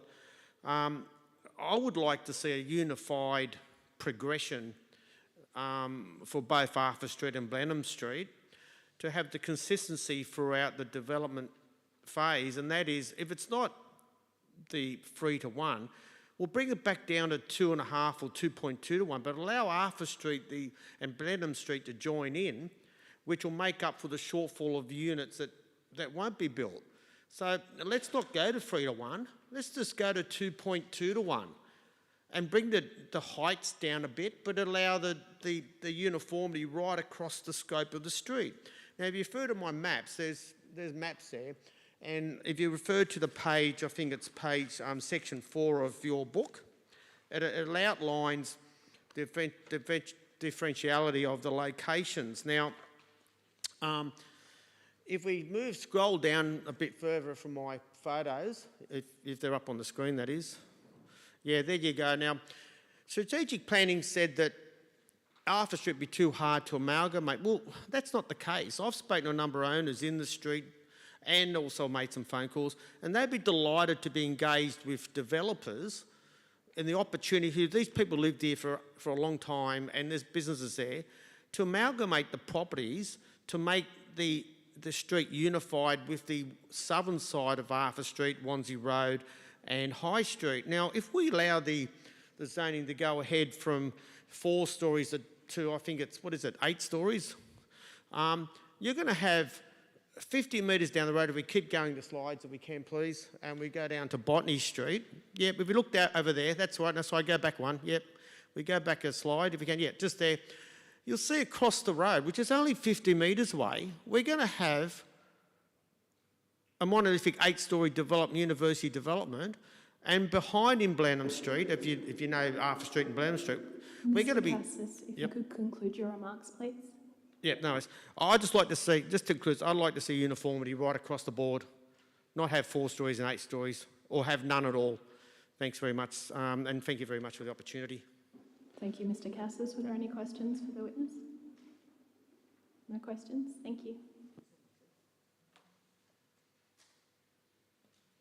So we'll just adjourn the meeting now. Thank you.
we're about to begin.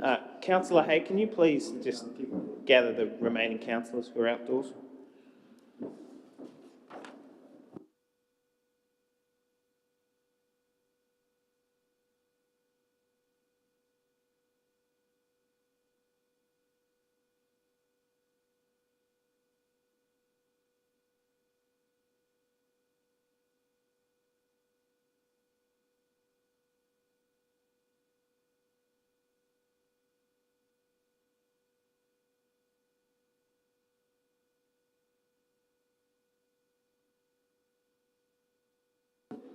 Thank you, councillors. I now reopen the meeting at 8:22 p.m.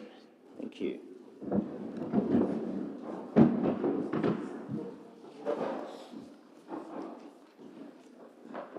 Could I just confirm that the live stream is now back on? Okay, thank you.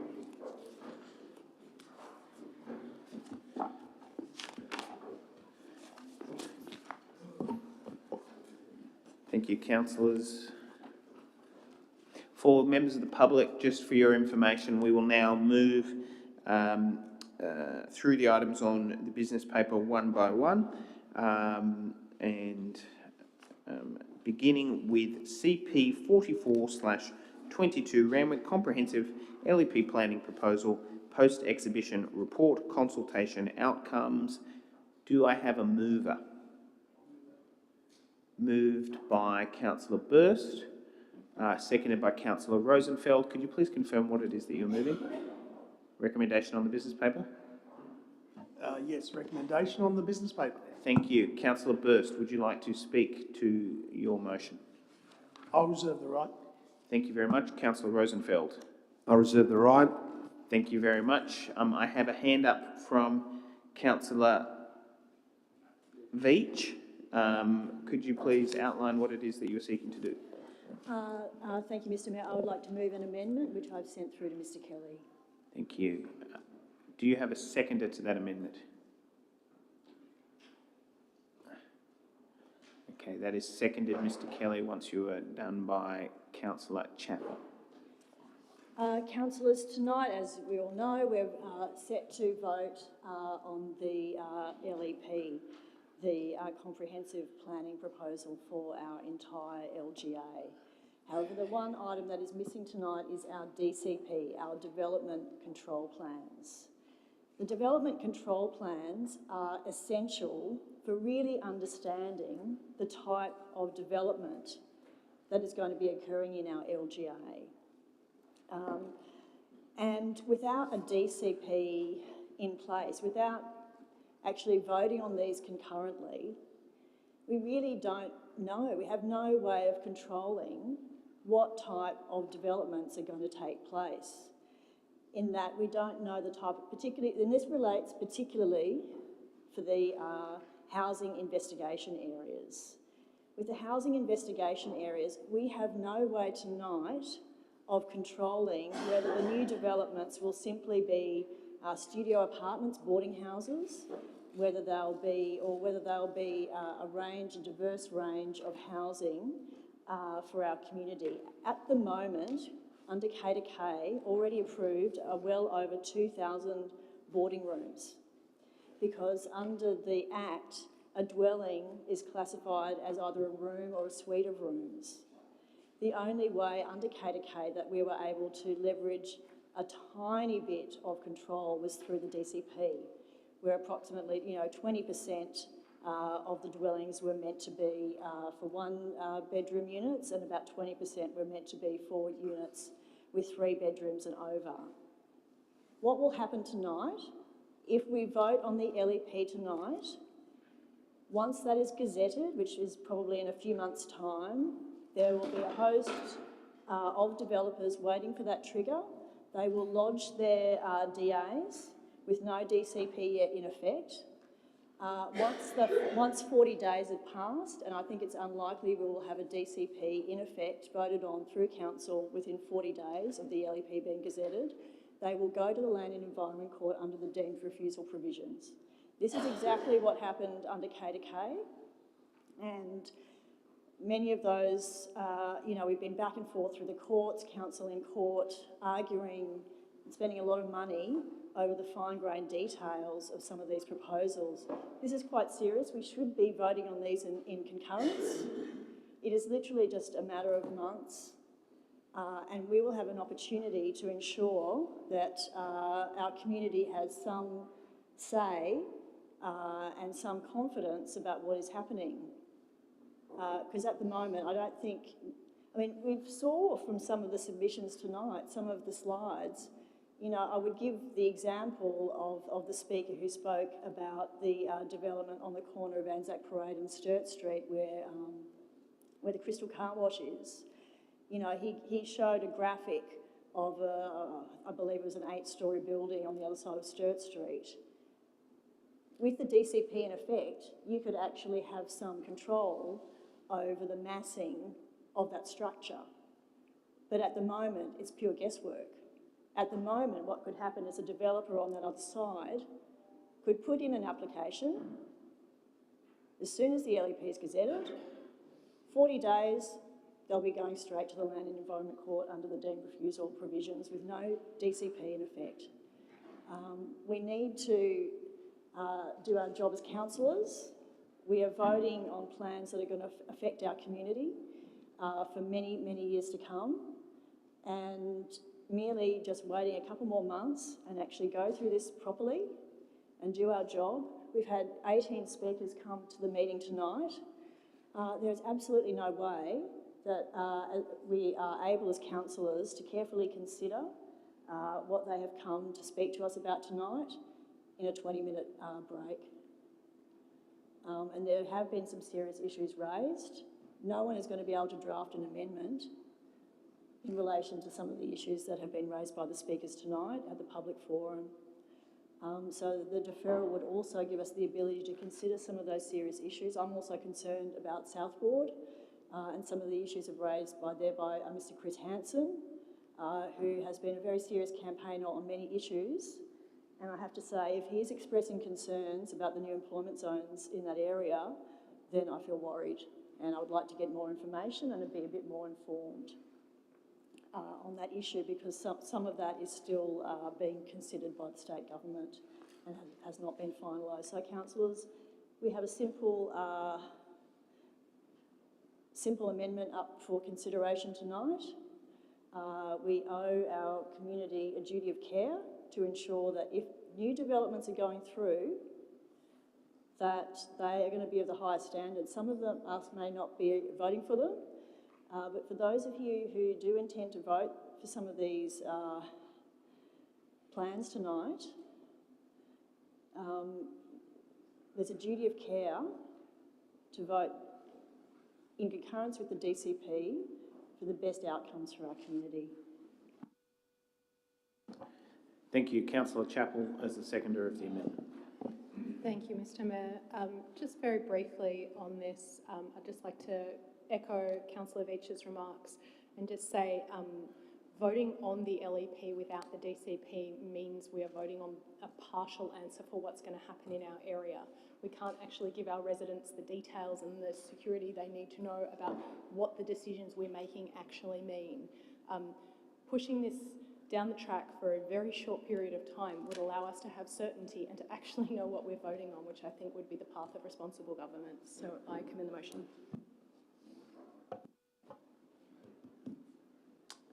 Are there any further speakers? Councillor Rosenfeld. Yeah, I can't support this amendment. We've got to get on with the business of going through this LEP. We've had all the consultation. We've had various members of the public address us. We've read all the feedback in the business paper, and it's time to get on with the business and go through the items and as they're structured and get through this LEP. Thank you. Thank you. Are there any further speakers? There's a question from Councillor Seed. Speaker, Ms. Councillor. Yeah. Could I just ask a question of the relevant officer? Is there any ramifications if we do wait? Is it?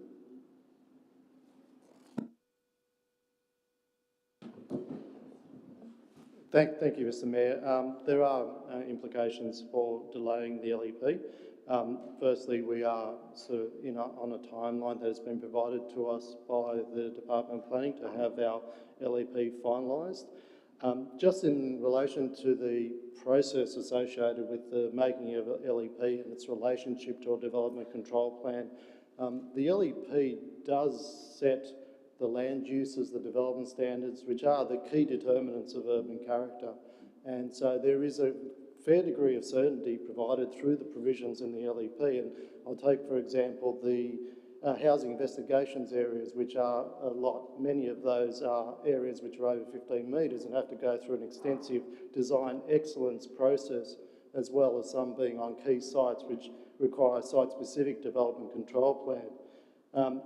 The DCP is currently being prepared, the draft DCP, and certainly we hope by October or November to have to council some draft provisions that would complement the LEP, and should council at that meeting also adopt them as interim guidelines, they would certainly be taken into consideration should there be any development applications. And the development applications would necessarily have to be lodged after the gazettal of the LEP, which I don't anticipate until towards the end of the year, depending on the department's timings and what council decides this evening.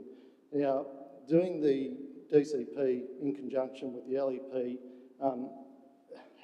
is fraught with issues in terms of identifying what certainty or the limits to certainty in preparing a DCP whilst not knowing the outcome of an LEP. You could provide a whole range of DCP controls and present them to a council at the time when it's considering its LEP, which then the LEP is amended as by council's discretion in a way that makes it in conflict with the DCP. So there is an orderly process by which you prepare your DCP after your LEP.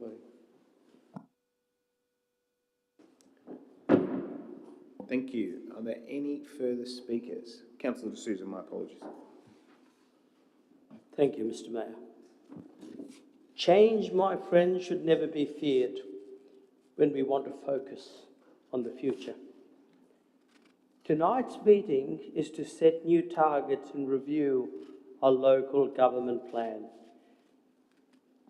It's a great opportunity to build a better, more vibrant Randwick, with a great future, with a strong sense of community, a better place where people can live, work and play.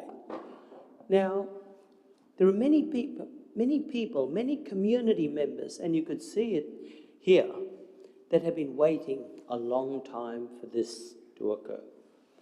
Over a year and a half, our officers have worked on this, it's been on the boil, and they've come up with a solution. Josh over there with his consultation. We've listened to the people. I've never been a procrastinator. I've never been one to push things aside if there's good reason to do something good. I respect this councillor. I respect her very much. I know her intentions are good and her heart is pure on this issue. But we can no longer disappoint our residents. We saw those Sherry brothers. I get emails from them all the time. When's this happening? Others have put forward views. Our officers have done the hard yards. It's time for action. Let us tonight act. Let us tonight make a difference. Let us tonight give Randwick a future. That's all I'd say, Mr Mayor. Thank you. Are there any further speakers? There being no further speakers on the amendment, I'll now put it. Being a planning matter, we will go straight to a division. Thank you. Councillor Hamilton having left the room. Councillor Pandafini. For. Councillor Nielsen. Against.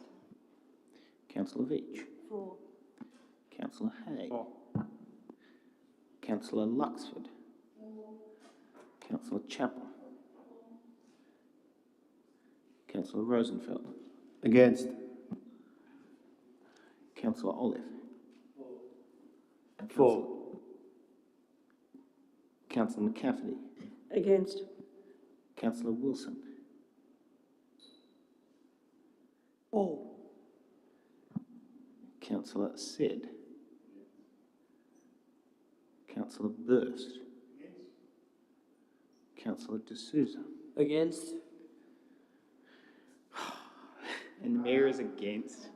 I declare that lost. Thank you, Mr. Mayor. Thank you.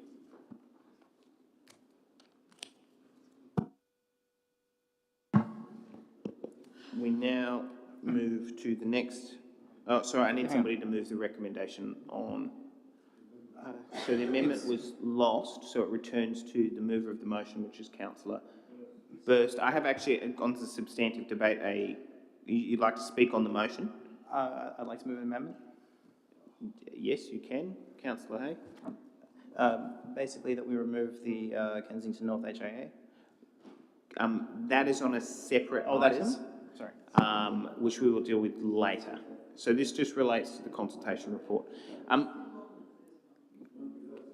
Okay, thank you.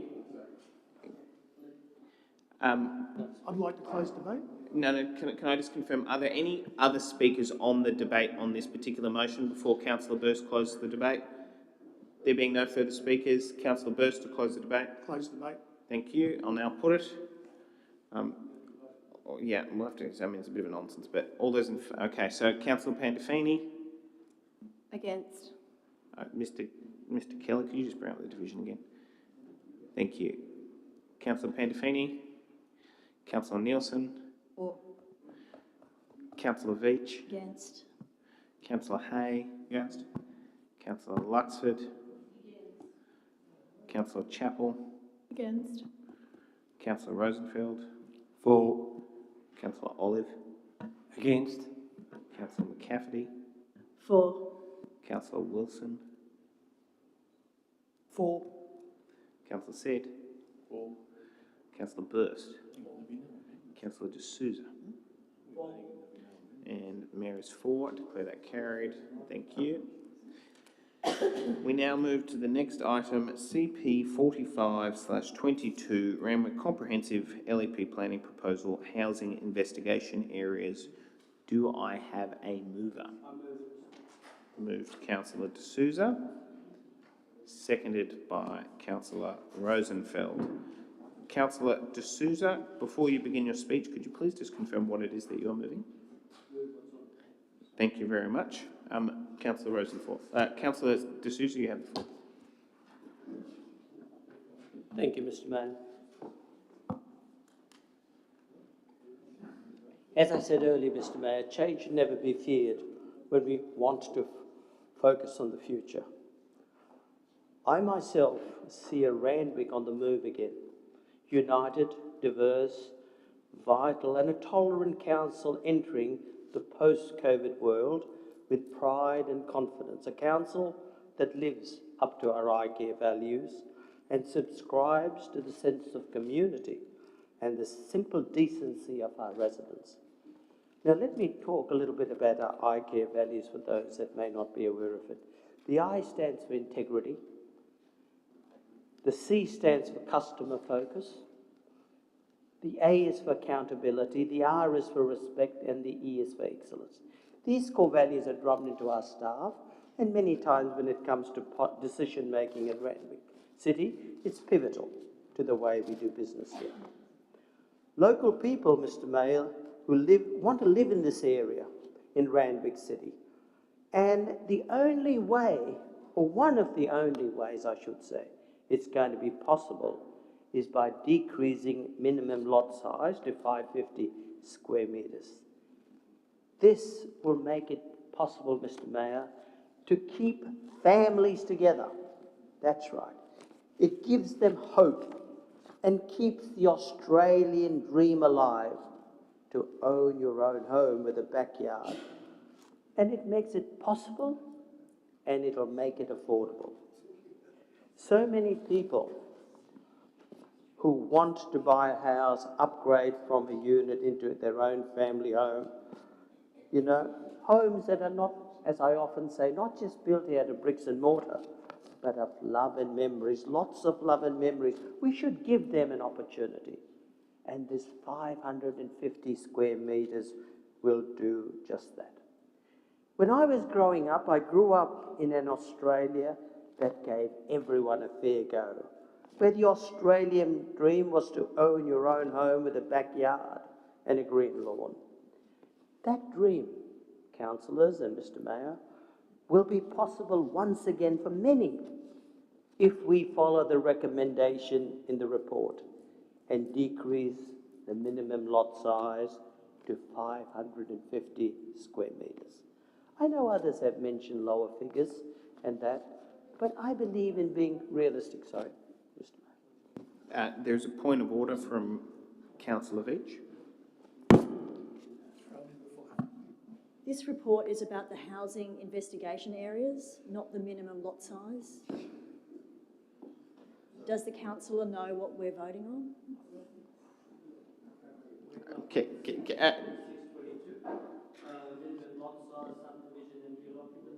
CP 4522. So, Councillor De Souza, that's perfectly fine. Can I just confirm that it is your intention to move the recommendation on the business paper for CP 45?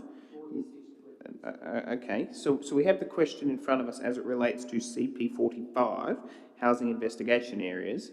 Is it your intention to move the recommendation on the business paper, or do you wish to remove? No.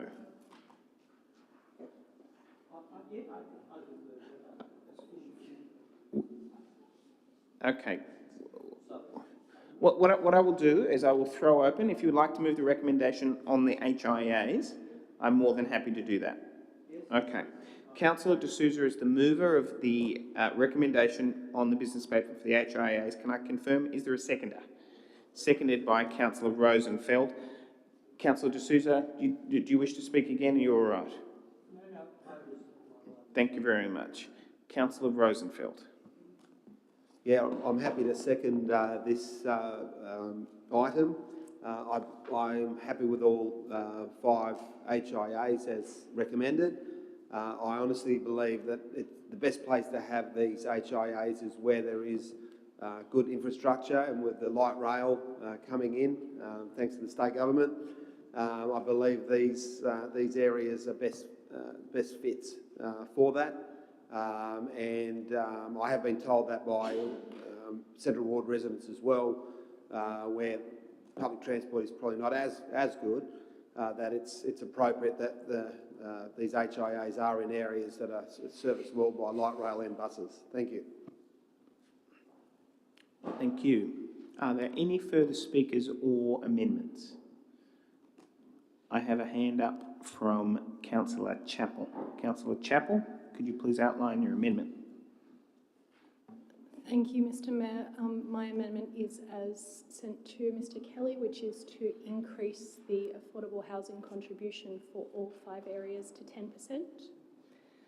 I can speak to that now. Just before we do that, do we have a seconder for the amendment? Okay. Seconded by Councillor Olive. Okay, Councillor Chappell. I think you have to ask if he accepts it. Would you? Okay. Councillor De Souza is happy to accept 10% affordable housing target for all HIAs. Do we have any further speakers on the motion now as amended by Councillor De Souza? Councillor... I have a question. There's a question from Councillor Nielsen, then I'll go to Councillor Hay. Is Councillor Chappell and whoever seconded you, sorry, Councillor Olive, are you happy with the recommendations for the HIAs? For the business paper? Sorry, Madam Deputy Mayor. Sorry, question. through you to the Deputy Mayor. Through me to the Deputy Mayor.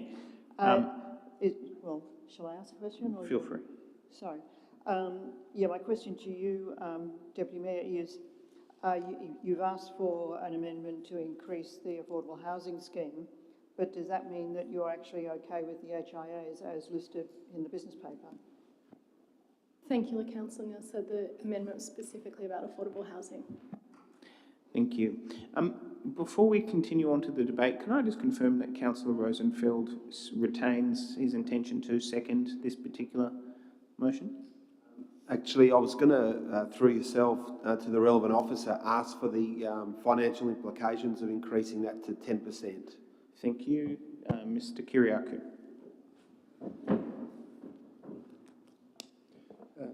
Thank you, Mr. Mayor.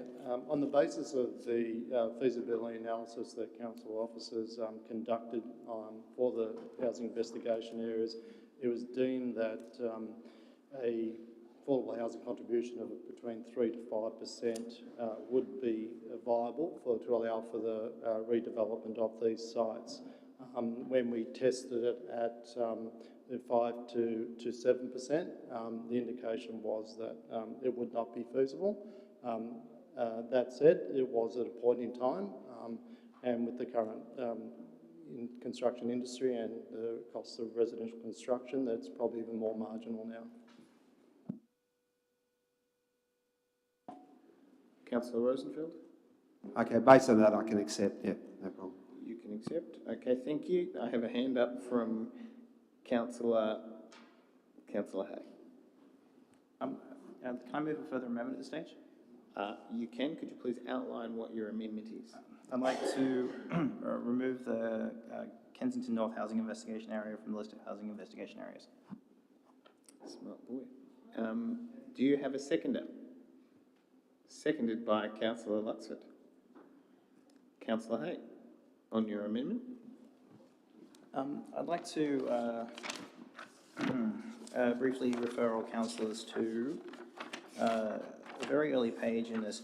The 5 HIAs on page 9, as you can see, the 5 HIAs contribute a grand total of 574 dwellings. Now, I'd like you to all consider that this is one of the smaller HIAs, although I don't have the exact figure, it's probably under 100 dwellings. Let's consider a few factors about this site. Of all of the intersections in Randwick Council that was flagged as being high traffic and need of review, it was the intersection of Allison and Anzac Parade on which this abuts.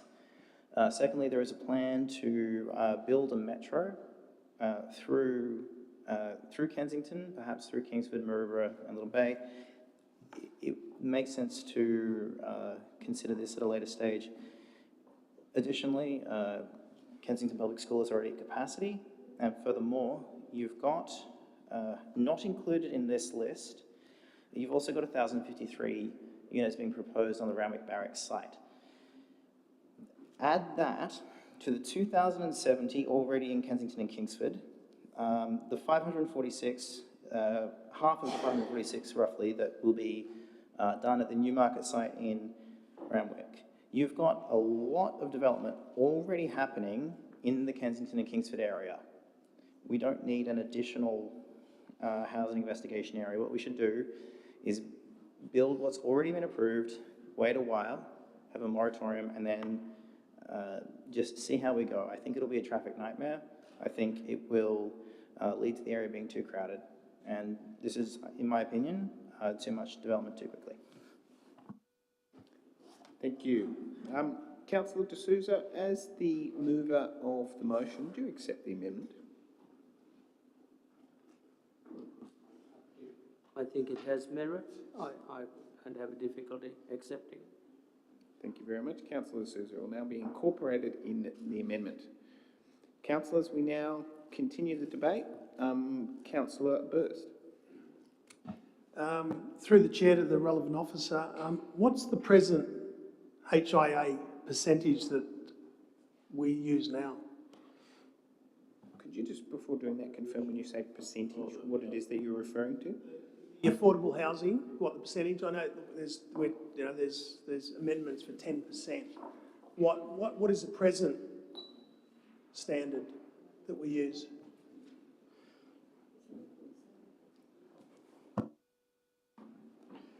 %. So does that mean if we go to 10%, Randwick City Council developments grind to a halt because they're not going to be feasible? We've just seen a building company go bust last week, and if they're not feasible above 7%, At 10%, it means that no builder is going to look at doing any HIA, so there's going to be no affordable housing built in this Randwick City Council. Would that be correct? Through to the relevant officer.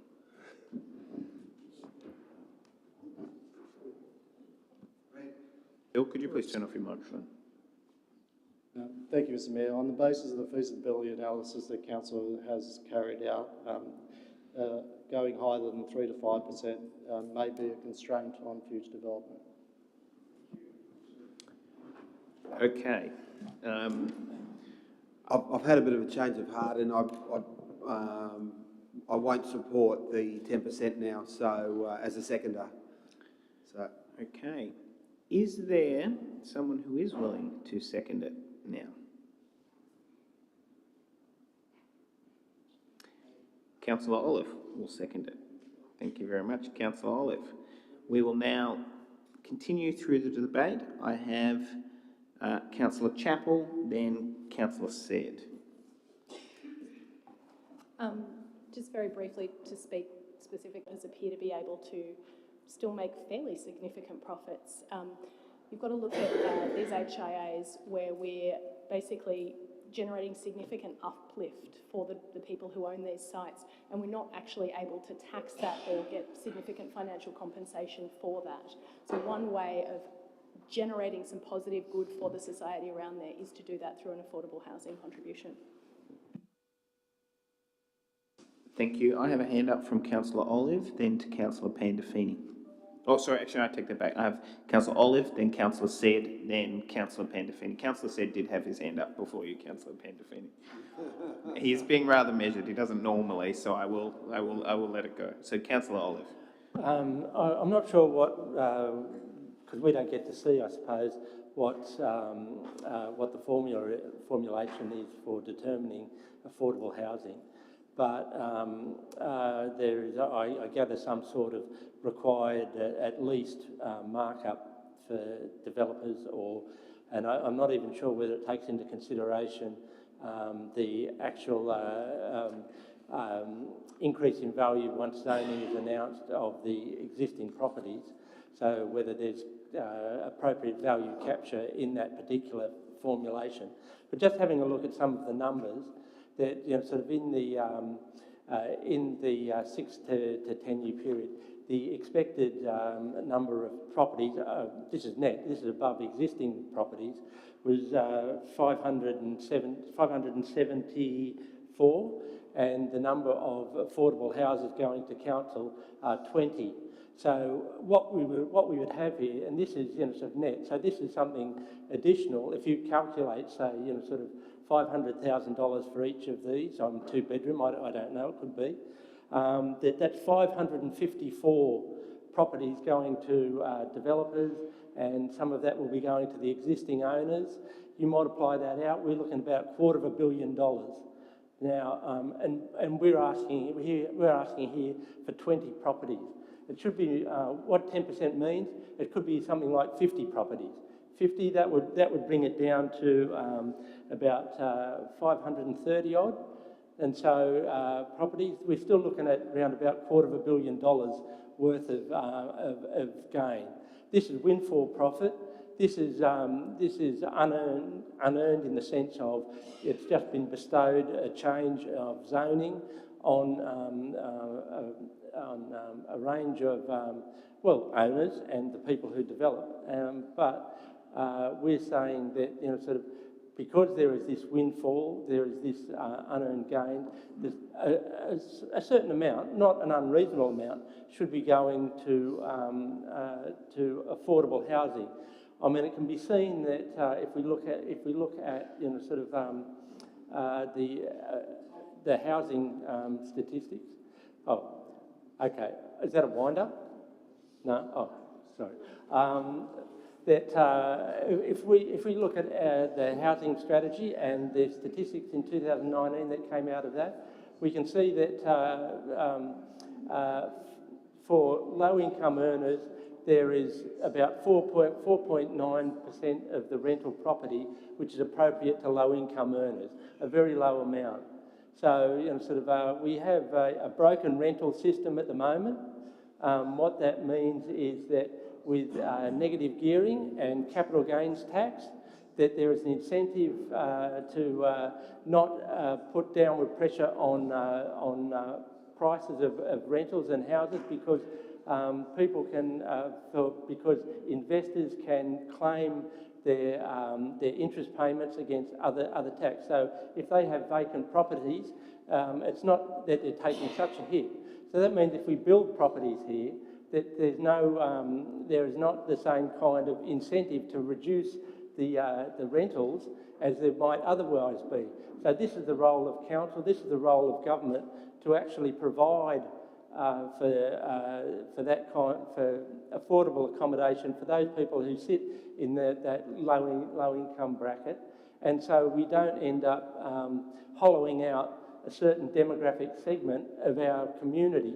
And so we don't have the situation like we did in lockdown, where it's realised that everyone who was doing particular tasks is coming in from different suburbs. They should be living in our suburbs. And I think that this goes to the heart of that. Thank you very much. Councillor Said.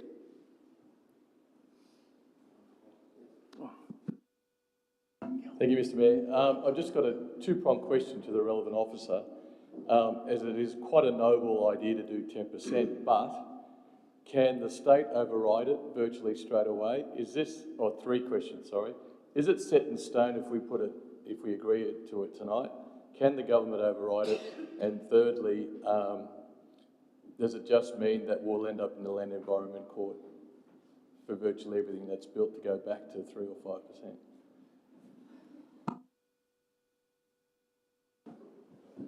Thank you, Mr Mayor. If Council was to resolve to amend the planning proposal to increase the affordable housing contribution to 10%, that would be submitted to the New South Wales Department of Planning. It's a matter for that department to determine whether the LEP can be made in that form, or whether they would seek additional justification for the increase from Council and then return it to Council for further information. The issue of the Land Environment Court doesn't come into play until such time as you do have an LEP in place and development application lodged. Can I just confirm that Councillor Said is finished?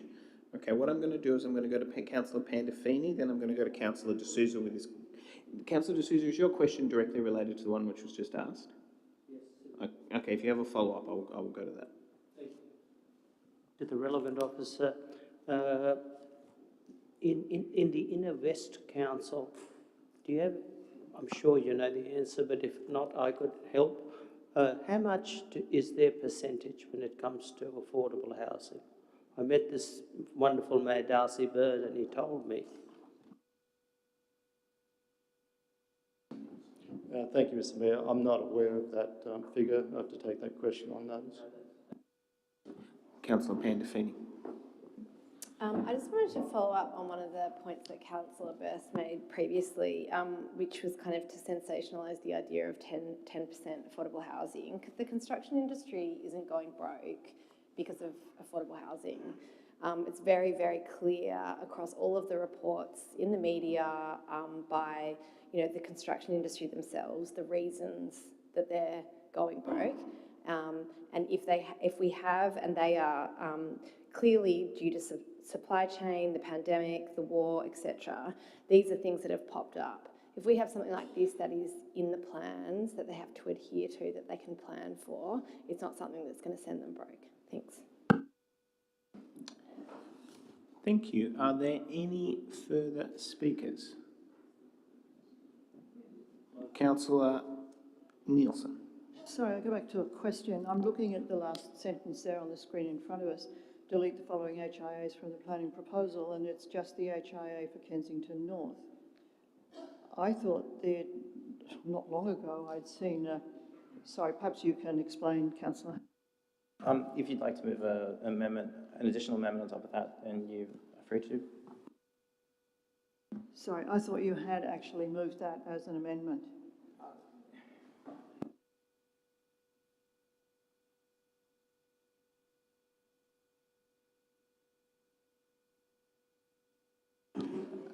I'll put in another amendment, and I have, I believe it's been sent to Mr. Kelly, and that's to make an amendment to the West Randwick HIA, and that will increase the maximum building height for the B1 Neighbourhood Centre to be translated to the E1 Local Centre as part of the employment zone reforms to 24 metres, so that's as per the business paper. The maximum building height for the R3 medium density residential zone will remain as 12 metres. That's as it is now. Increase the FSR for the B1 Neighbourhood Centre to the 3.6 to 1, and the FSR for the R3 medium density residential zone to remain as 0.9 to 1. The reason that I'm moving this amendment for the West Randwick HIA is that I can see some rationale for increasing heights along Allison Road, and it's how madly like it, but as I say, I can see some rationale.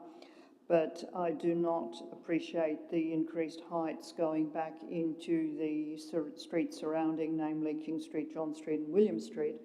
So I think that the amendment that I'm putting forward in this regard will help at least maintain the amenity for the residents that they have at the present time in those streets. So I hope the mover might, of the original motion, might like to accept that amendment. I don't have an issue, Mr. Mayor. I can see reasoning and merit for this. Councillor De Souza accepts the amendment and incorporates it into the motion.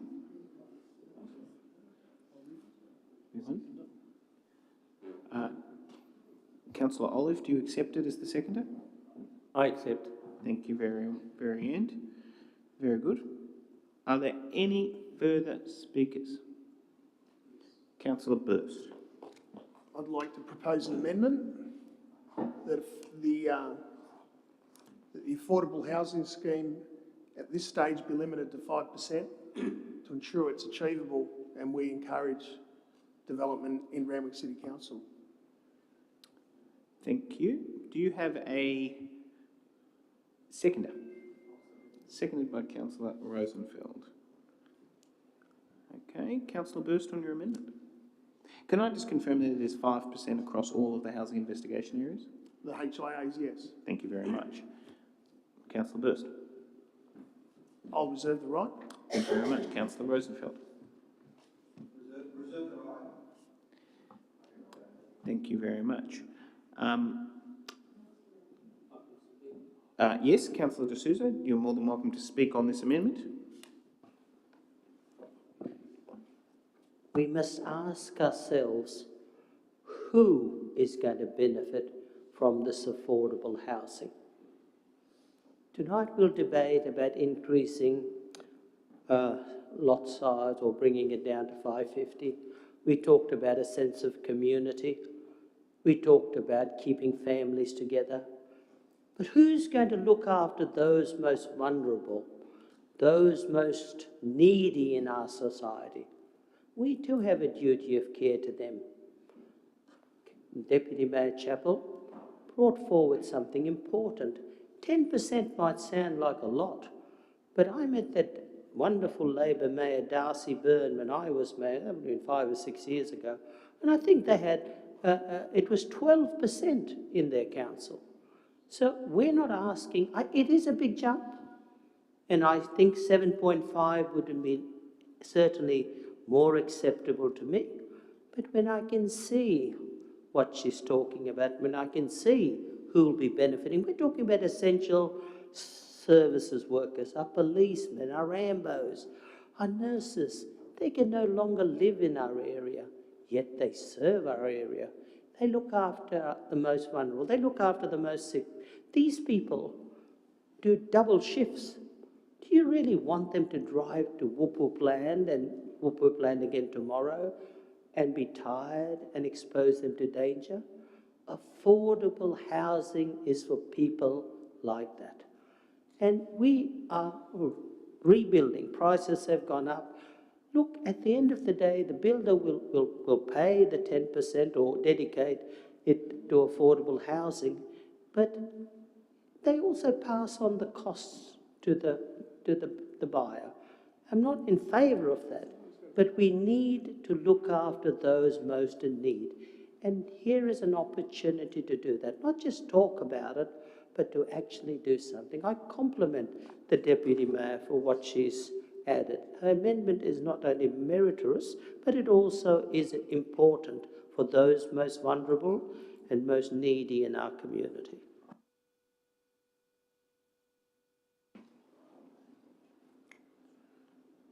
Councillor, are there any further speakers on this particular amendment?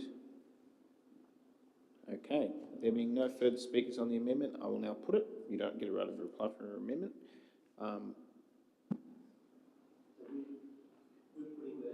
This is the amendment Burst Rosenfeld that this affordable housing scheme be amended to 5% across all HIAs to ensure it is achievable.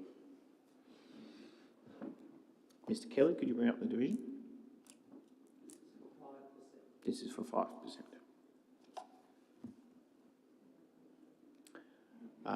Councillor Pandafini. Against. Against. Councillor Nielsen. Oh, sorry, Councillor Veitch. Against. Councillor Hay. Can I just see the amendment again for a second? It's for 5% affordable housing. My concern is with overall housing. I'm happy to vote for. For? Councillor Luxford. Councillor Chappell. Against. Councillor Rosenfeld. For. Councillor Olive. Against. Councillor McCafferty. For. Councillor Wilson. Against. Councillor Said. Councillor Burst. Councillor D'Souza. Against. And the Mayor is against. I declare the amendment lost. Thank you. We now return back to the debate on the motion. Can I ask that we put it, Mr. Mayor? We've discussed it. That is fine. Can I confirm that there are no further speakers or people who intend to move any further amendments? Okay, thank you. I will now put it. All those in favour? So, Mr. Kelly, can you please pull up the division? So just to confirm, before we do that, actually, what we're going to do is we're going to run through the motion so everyone knows what they're voting for. Okay, thank you. D'Souza Olive, can you just slowly scroll through?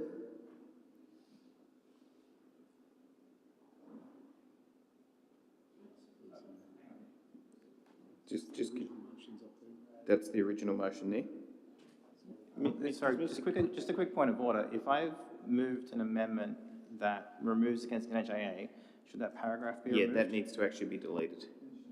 So can you just confirm that that is deleted? Thank you. All right, thank you. Can I confirm that the constrained Randwick West HIA language is in there? Yep, thank you. Mr. Kelly, do you have the constrained Randwick HIA language? It's down the bottom, Mr. Kelly.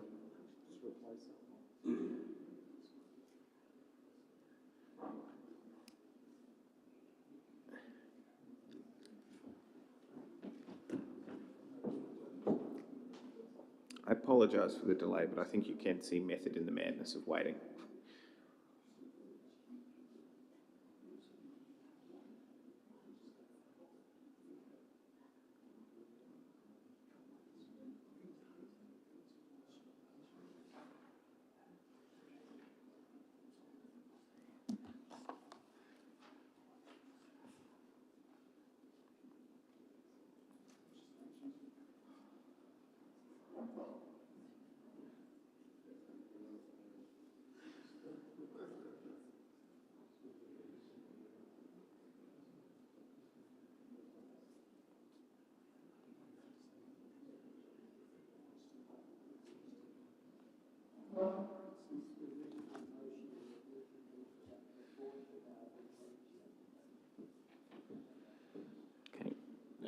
Mr. Kelly and Mr. Kiriakou, can I confirm that is updated?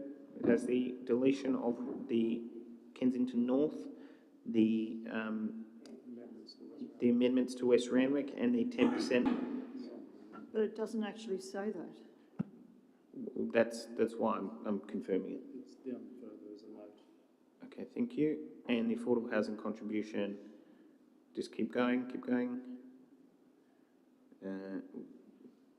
Okay, 10% there. What we have in front of us, the deletion of the Kensington North, the amended Randwick West HIA, and the 10% affordable housing target. I will now put it. So we'll go to a division.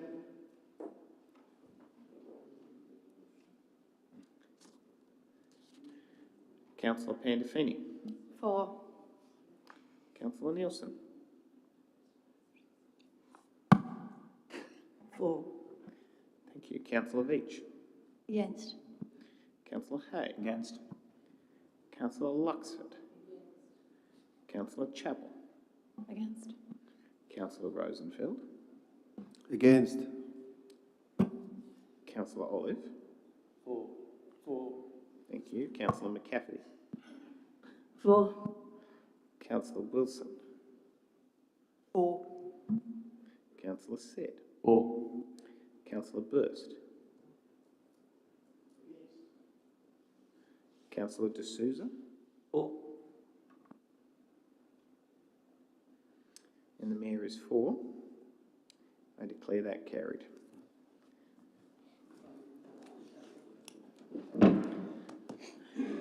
Thank you, councillors.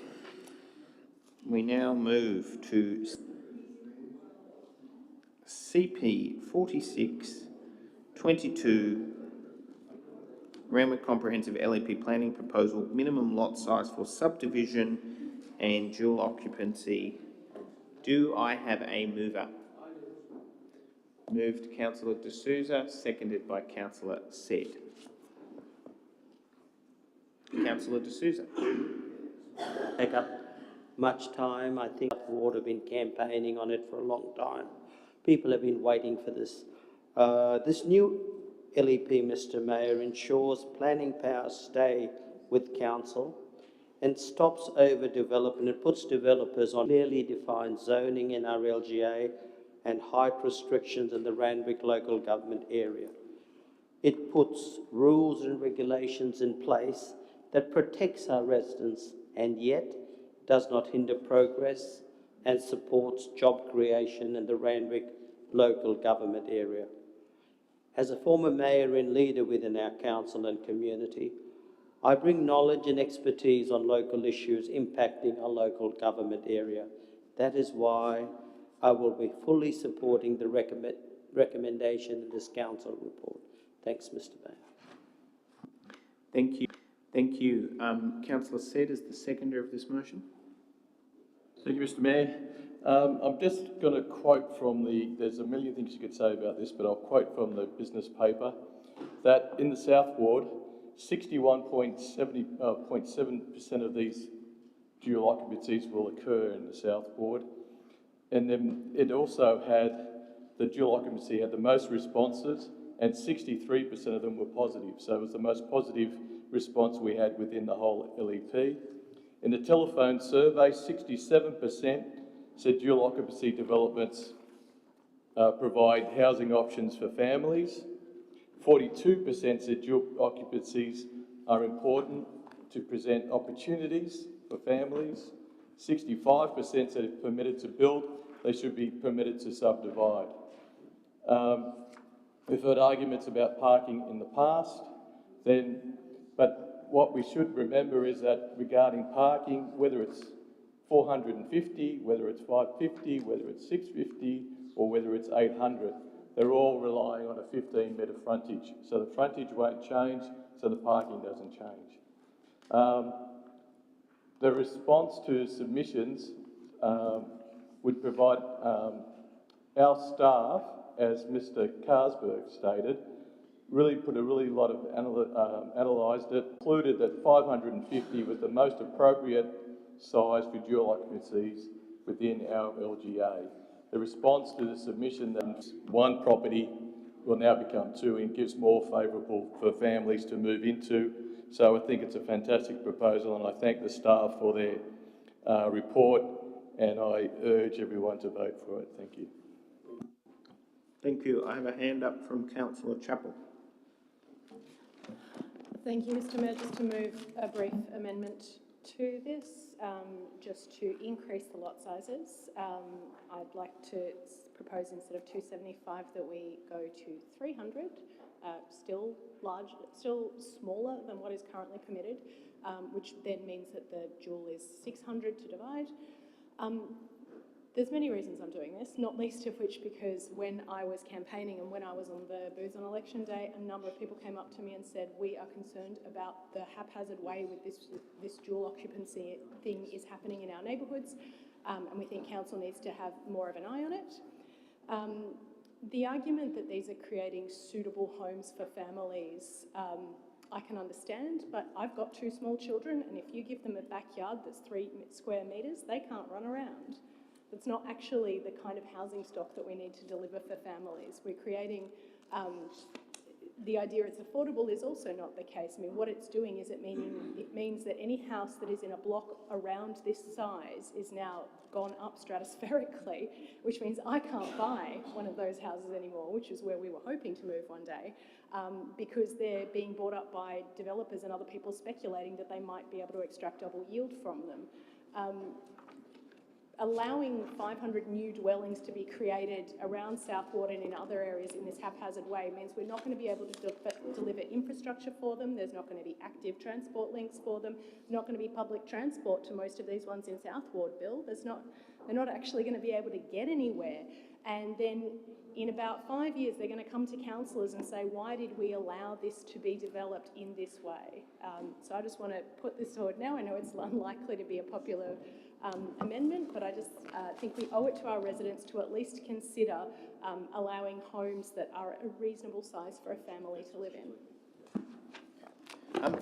Just for that, what I might do, Councillor Chappell, is just through the Acting General Manager, I think we understand the intent of that particular amendment, but we might actually just clarify the language just in order to do it just exactly where it is.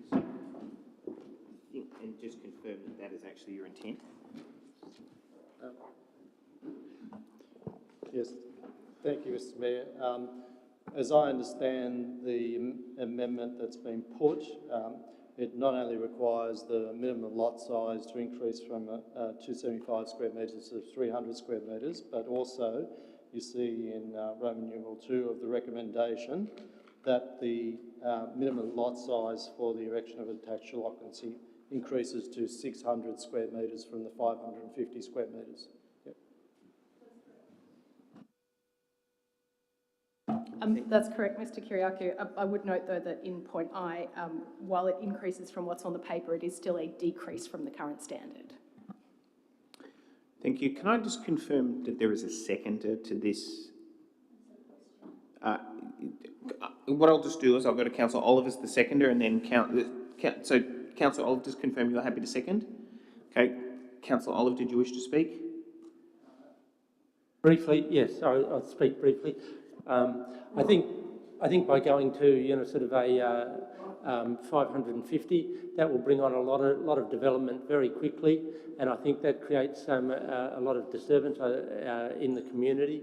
I think that having a 600 square metre lot size which can be subdivided will make the adjustment slower, and I think that the community will tolerate that. And I think, as statistics were brought out before, that if we look at sort of the telephone survey, which we had 406 people, that what did they think of a lot size of 275 square metres, which what subdivided 550 square metre lot size would be. It was that 34% disagreed or strongly disagreed, and 40% agreed or strongly agreed. So roughly half. So I think that not everyone's on the same page there. No, what I said, no, 40%.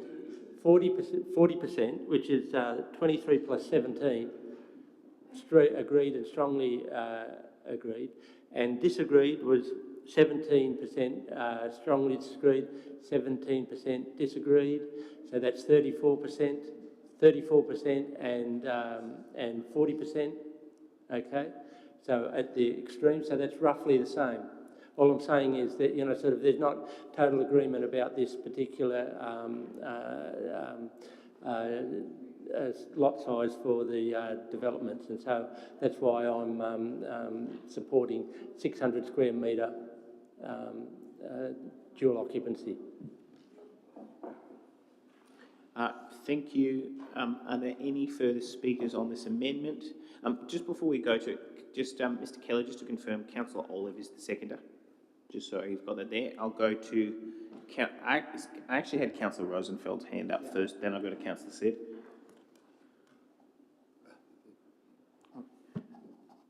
Like I said before, that I agreed with the HIAs. I do think that both South Ward particularly, but also there's a little bit of Central Ward in this, we applied for this, do need to contribute to the additional number of people in the entire LGA, so I think this is most appropriate. I can't support the amendment because I think it's most appropriate to go with the council officer's recommendations. That was the 550. And I have spoken to a few Central Ward residents that are in favour of the 550. Yeah, I can't support the amendment. Councillor Sid. Thank you, Mr. Mayor. I also won't be supporting it, but for the reasons that the whole reason why we are going to 550 is to take away the haphazardness.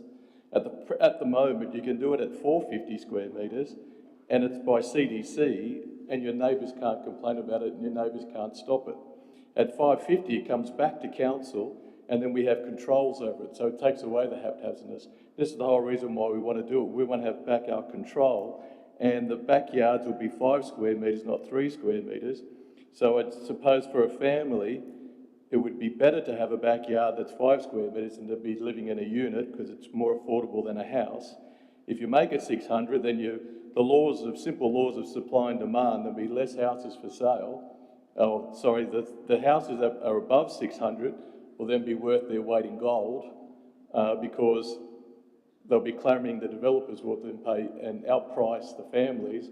So it actually has a reverse effect at 550 because there's more stock that can be made. It actually keeps those places more affordable. At 600, there'll be less houses made, which makes the supply and demand again will mean that they become more expensive. So it's actually a well thought out process by our council officers that if you do it where there's more places built, again, supply and demand will mean those places become cheaper and more affordable and there are more families. And as we know, virtually the majority of people who are building these are building them for their families. We heard the two brothers. Virtually everyone I know is either building it for their family, they're building it for their sons and their daughters. Otherwise, they cannot afford a $3 or $4 million house. They're moving out somewhere else. So I can't approve.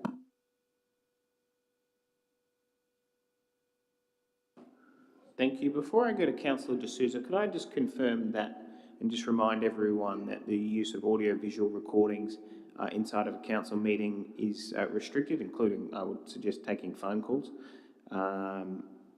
Thank you. Councillor D'Souza.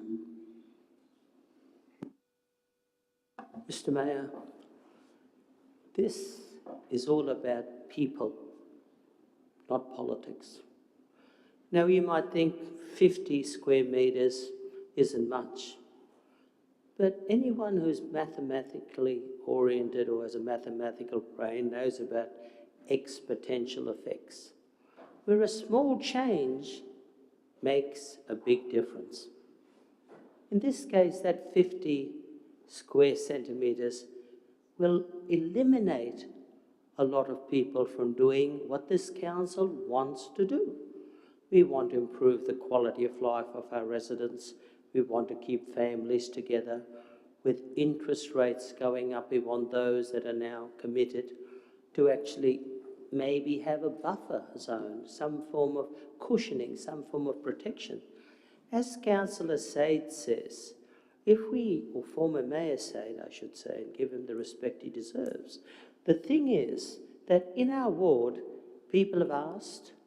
We actually got it passed a few years ago when you were on the team, Mr. Mayor. You voted for it. And we saved 300 families who would have lost their livelihood and everything. We showed compassion on that occasion.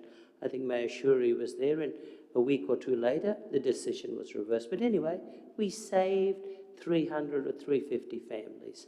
And that was a great achievement because of company title. I don't want to go to the history, but you, I think, know of it and the others who were present.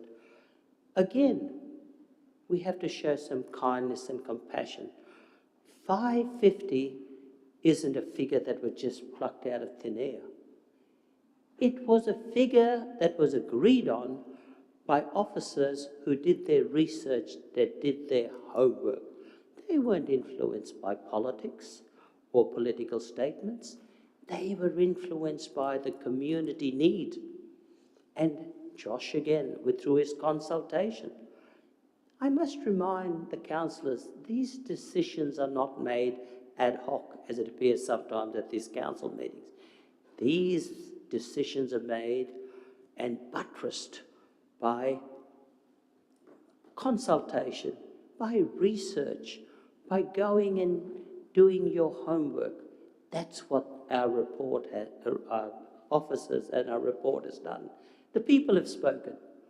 When you stop listening to the people, you're only representing yourself. The people have spoken. They've said we want a smaller lot size and we want it to be 550. And now where there was despair, we've given our residents hope. Let's support that hope. Let those small things grow into bigger things. Thank you, Mr. Mayor. Thank you. Are there any further speakers on the amendment? There being no further speakers on the amendment, I will now put it.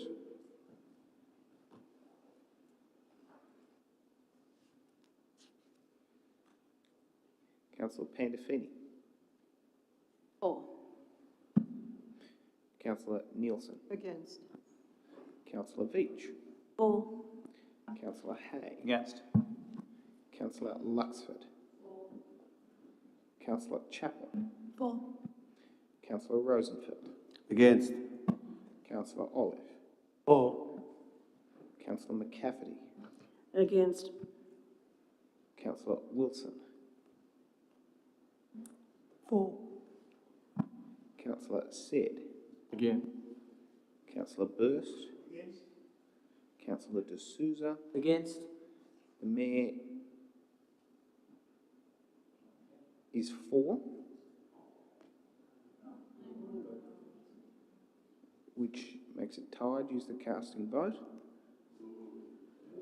I declare that carried.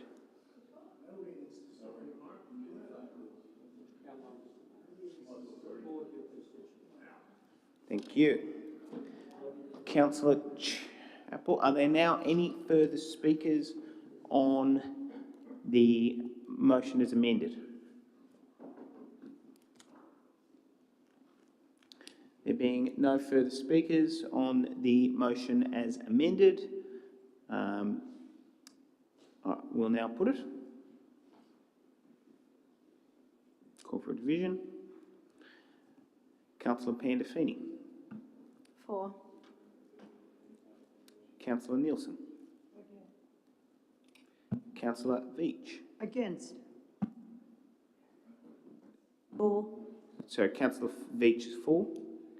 Councillor Hay. For. Councillor Luxford. You lost the amendment. Councillor Chappell. For. Councillor Rosenfeld. Against. Councillor Olive. For. Councillor McCafferty. Councillor McCafferty. For. Councillor Wilson. This is on the motion as amended. For. Thank you. Councillor Said. Councillor Burst. Councillor De Souza? Against? And the Mayor is for. Declare that carried. Thank you very much.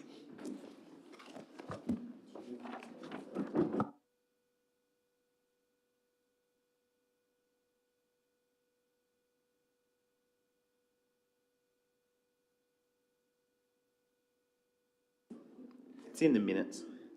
CP 47, Randwick Comprehensive Planning Proposal, Heritage Conservation. Do I have a mover? Moved Councillor Pandolfini. Do I have a seconder? I believe it is. Can I hear what it is? Councillor Pandolfini, could you please outline what it is that you're moving? I've got an amendment that I sent through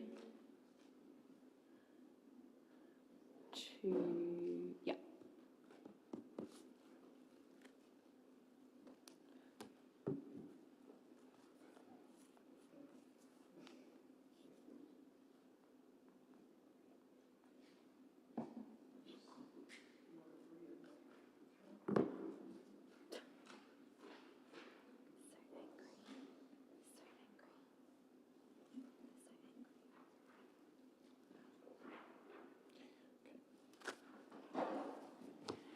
Councillor Pandolfini, could you please just outline to the meeting in your address what the inclusions are, just for those who may not see it or can't hear who are listening online? I just wanted to relist these two addresses for heritage preservation. Okay, and they are 21 Baden Street and 3 Bishops Avenue. Thank you. Councillor Pandolfini, you have the floor. Oh, so, and Councillor Nielsen is seconding. Thank you. I was really encouraged coming onto council that we had this extensive list of heritage items, and I believe these two warrant re-inclusion. In the first list they were there, and I would like to ensure that they're included again. Across Sydney we have very little heritage. It is also much more environmental to retain and repair than to knock down and rebuild. It doesn't matter on how green the build may be. Retaining these beautiful properties adds to our community and our streets. And I imagine having coming back recently from Europe, very privileged to have come back from Europe, they're able to restore buildings that are centuries old. I think that they can restore these as needed. Thank you. Thank you. Councillor Nielsen. I'm happy to second this, and very pleased to support the reinstatement, the relisting of 21 Baden Street and Bishops Avenue, both important items.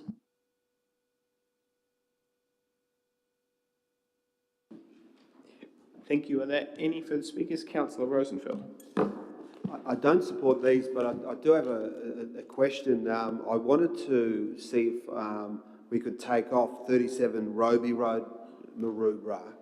But how would it best be done, Mr Mayor, if I don't support these two, but I wanted to put an amendment in to take off 37 Roby Road? Could we do a vote separately somehow? Or?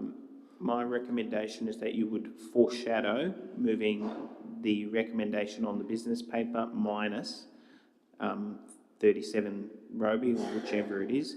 What that would mean is that you would need to vote this down and then move a separate motion. Yeah, I'll do that, thanks.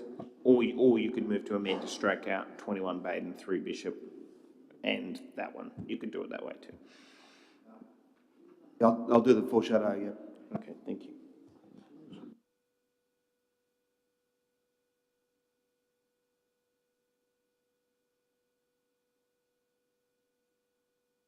Thank you very much. Councillor Chappell. I'd just like to foreshadow an addition to the list. I don't think there are any other speakers, so you can actually move the amendment. Do we not need to vote on this amendment first? No. I have confused everyone. Let's go back. Councillor Rosenfeld, do you wish to amend what you have in front of us, Or do you wish to foreshadow that you'll move the recommendation with some variations? I don't mind, it's just if you amend, we'll deal with that now. Yeah, I'll foreshadow. Okay, that's fine. So, Councillor Chappell. Sorry, so is this the motion which has What we already... have in front of us is the list, the recommendation on the business paper with two inclusions, which is 21 Baden and Bishop Street. Okay, so I would like to add back in 41 and 43 Kyogle Street, Maroubra. I'd like to do that for a few reasons. Oh, you need to ask for a seconder first. Okay, is there a seconder? Okay, so will that be incorporated back in? But I'm happy to hear why the councillor is recommending us putting it back.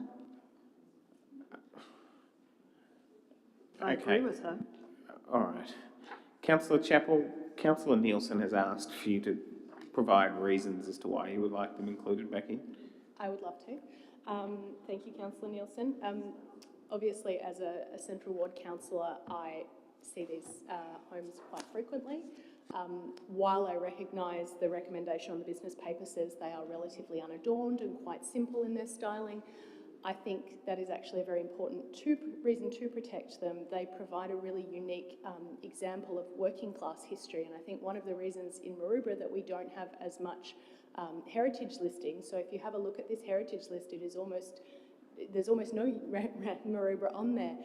It's because we had a lot more of a working class area for a more extended period, and so the homes are not fancy in the way that some of the homes in Randwick are, and so I think it's a lot harder for people to see the value in preserving these. But 41 and 43, the exteriors are glorious. They're impeccable. They have beautiful red lattice work. They are, you know, if you walk down this street with people, they remark on these homes. They are very special. While some of the character of the street to the left-hand side of these properties has been changed significantly by development, towards the right-hand side there are a few others from a not dissimilar period, so there is a kind of sense of continuity on this street. But even so, just the two of these right next to each other provide a very clear glimpse into what the area looked like at that time period, and I think they're really worth protecting and not letting them be knocked down. Thank you very much. Councillor Hay. Just very quickly, I'd like to declare an additional non-significant pecuniary interest. This associate of mine lives 100 metres away from one of the properties, but it's unlikely to affect the value of the property, so I will be voting in the matter. Really? Sorry. Do I? I'm just... Apologies, I'm a little nervous. Look, it's not really a point of order. Well, I'll refer it through to the relevant officer. I anticipate I know what the answer is. It's really ultimately a matter for councillors as to what they feel they need to declare in terms of managing any conflict of interest. Thank you. Are there any further speakers? Councillor Burst. Just the Kyogle Street property and also the 21 Baden Street properties to the relevant chair.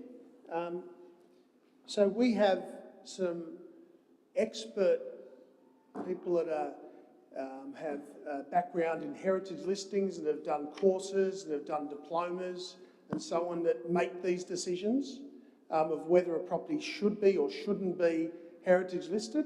Is that correct? Through to the Director. Thank you, Mr. Mayor. That is correct. So basically we're relying on expert opinion from people that have been doing this for years. So I think there's a point of order, so I will deal with it. Thank you. I believe it's the elected council that makes the decisions, not the staff. That's not a point of order, but thank you very much. Councillor Burst, please continue. The last time I saw Councillor Veach, I didn't think you had a degree in... Councillor Burst, Councillor Burst, I'll withdraw that. Thank you. I just think that we shouldn't be here deciding and making decisions that we don't have the skill sets in, and we should leave it to the experts to do that. So I think it's disappointing. I look at the Baden Street property. Does the council actually want it to be removed from heritage listing or not? I'm sort of unclear on some of the wording there. Through to the relevant officer. Thank you, Mr. Mayor. Yes, the recommendation is to support the advice of the heritage expert consultant to remove the item. Thank you. Councillor Burst. So that tells me that here we are going against a private company that's said it's not heritage listing.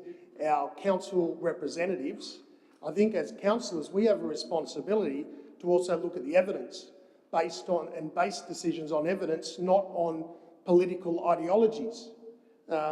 So I certainly won't be supporting any amendment that adds properties back into the list that by experts have been removed. I think when we start playing God, well, I think then we've overstepped our powers. Thank you. Thank you. I had a hand up from Councillor. I'm going to go to Councillor Pandolfini. Councillor Pandolfini. I'd just like to point out that there was a recommendation by a professional to actually list these properties in the first place. That's why they were on the list in the first place. Thanks. Thank you. Councillor Chapel. Just a very brief point that there are often experts on both sides. So we're often recommended one way by council staff and recommended another way by another independent heritage expert. We're also the experts in our own neighbourhoods, and it's up to us to kind of fulfil that responsibility and bring that into this space. Thank you. Are there any further speakers? Are there any further speakers? Okay. There being no further speakers on the motion, I'll now put it. Yes, we will. Councillor Pandolfini. For. Councillor Nielsen. For. Councillor Veach. For. Councillor Hay. You do have to decide, Councillor Hay. Councillor Hay. Against? Thank you. Councillor Luxford. Councillor Chapel. For. Councillor Rosenfeld. Against. Councillor Olive. For. Councillor McCafferty. Can I clarify, is this about the additions to the list? This is the entire list plus the additions of Bishop, Okay. Baden, And the Kyogle. two Kyogle ones. Yeah, all right. Thank you. Councillor McCafferty. For. Thank you. Councillor Wilson. For. Councillor Said. Councillor Burst. Councillor D'Souza. Yes. And the Mayor is for. I declare that carried. Thank you very much, councillors.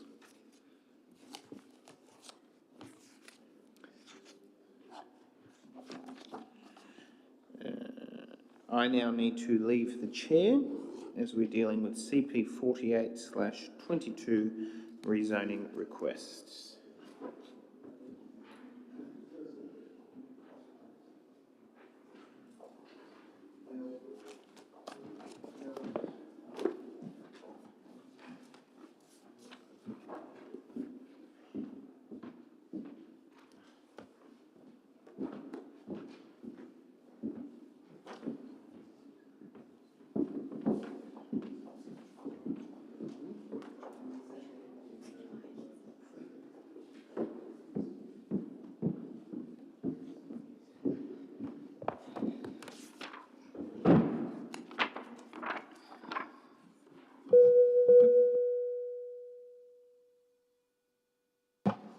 Okay, is there anybody ready to move CP 48/22 rezoning requests? Councillor Rosenfeld, second. Councillor Said. Councillor Rosenfeld, are you moving the motion as per the business paper? Correct. Thank you. And would you like to speak to it? I reserve my right. Councillor Said. I just might as well, I just remembered Mr. Kelly, I'm a member of the juniors as well. I thought I think I did declare that last time. Thank you, Councillor Said. Councillor Veitch? I'd like to move an amendment to remove 558A to 580 Anzac Parade, Kingsford South Junior Site. Thank you, Councillor Veitch. Yep. Do we have a seconder for that, please? Raphael? Councillor Pandolfini? I think questions will be asked about the inclusion of this lot.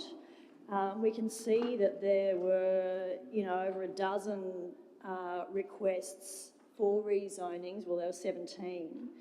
And some of those people had, quite legitimate reasons that related to the fact that their homes were going to be hemmed in by HIAs and K2K structures. And for other reasons, overshadowing and all sorts of reasons, effects on their amenity. These are residents whose amenity was going to be quite significantly affected by some of these new developments, yet there was not really any good reason why they were excluded. This council provides a lot of support for Souths. Millions and millions and millions for the new Heffron Centre.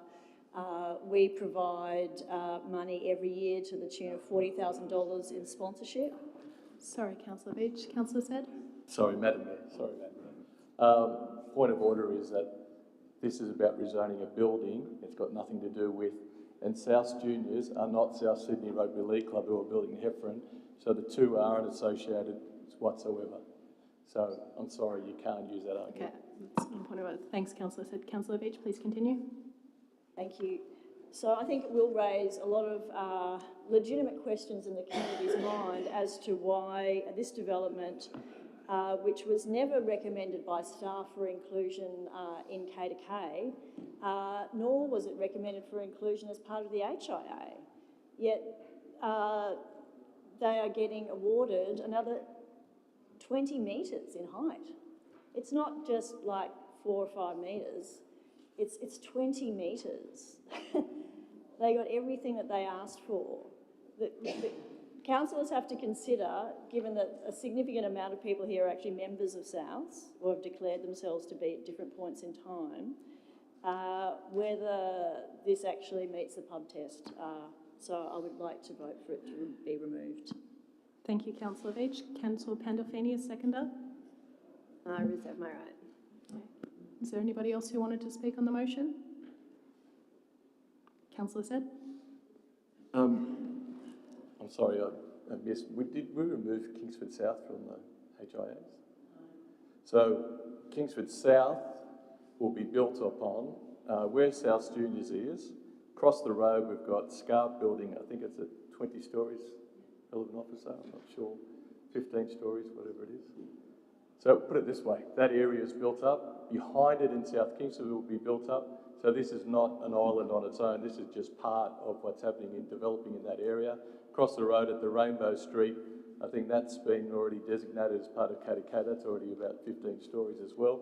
So that whole area is being built up. So this is nothing new, and this is just in consistency with what is happening in that area. So the people in the South Kingsford, we didn't remove it, so that area will be built up as well. So if we're worried about the people who live behind it and the amenity they're in, we should have removed it. We haven't. So this building has no effect on anything around it.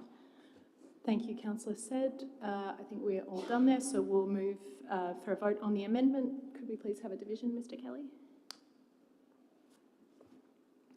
Councillor Hamilton is absent. Councillor Pandolfini? For. Councillor Nielsen? Against. Councillor Veitch? For. Councillor Hay? For. Councillor Luxford?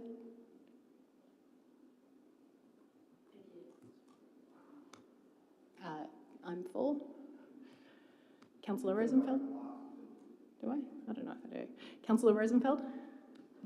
Against the amendment. Councillor Olive? For. Councillor McCafferty?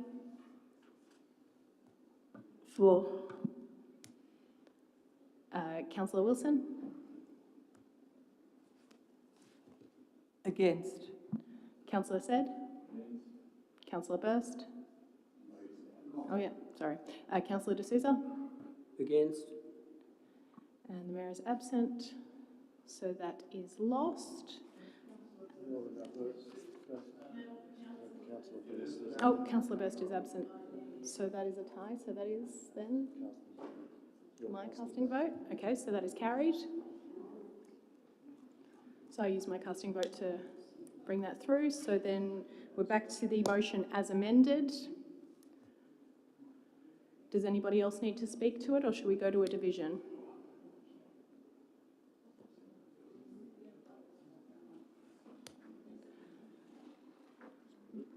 Just waiting for Mr. Kelly to catch up. So Mr. Kelly, if we could have a division for the motion as amended, please.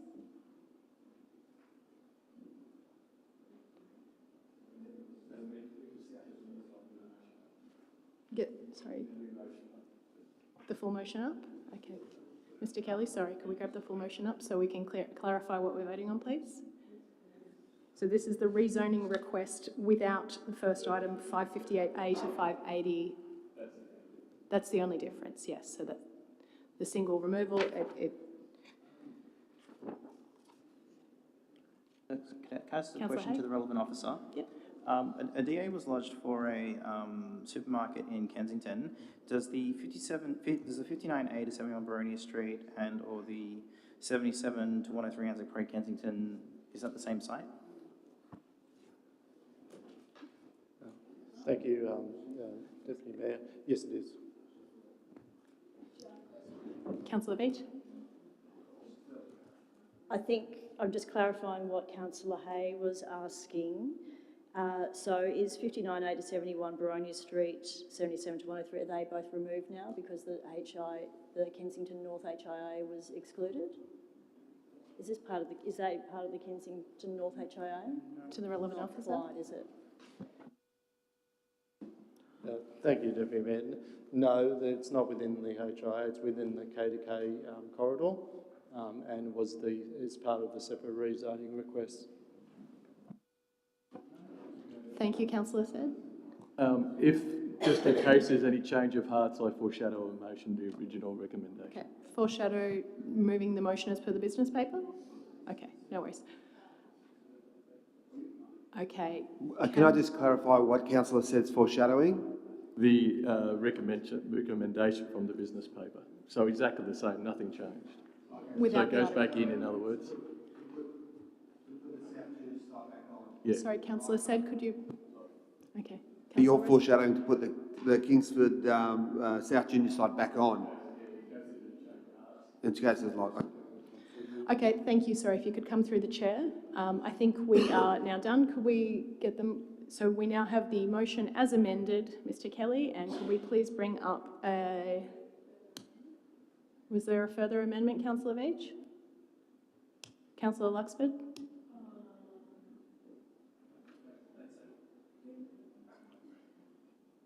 Can I just quickly confirm with the relevant officer? The way that the motion is currently written, we are looking to rezone and expand the site with the supermarket on it. Is that correct? Through to the relevant officer. Thank you, Deputy Mayor.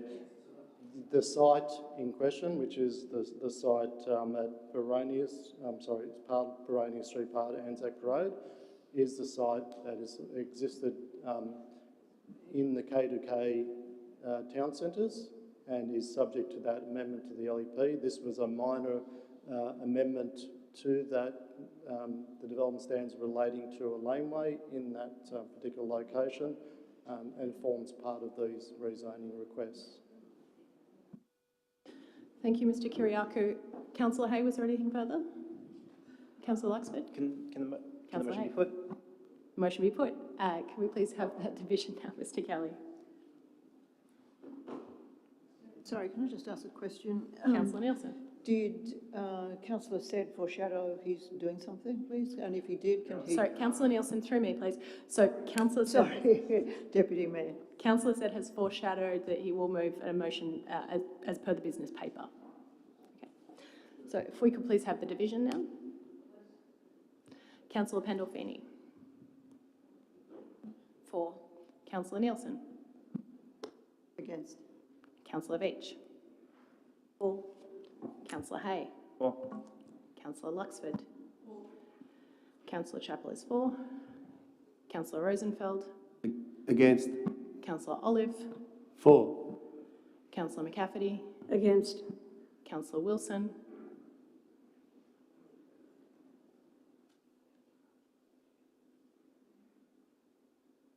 Against. Councillor Said. Councillor D'Souza. Against. And the Mayor is absent.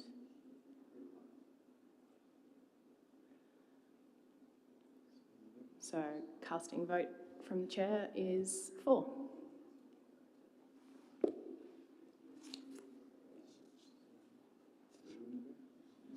And we can resume the meeting with the Mayor.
Alrighty, thank you.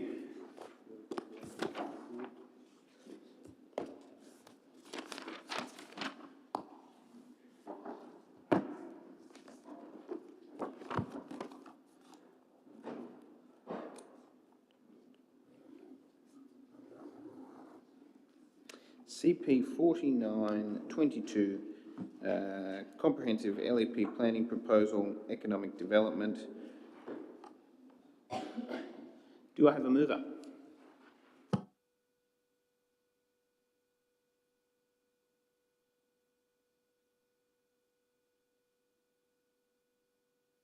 Do I have a mover?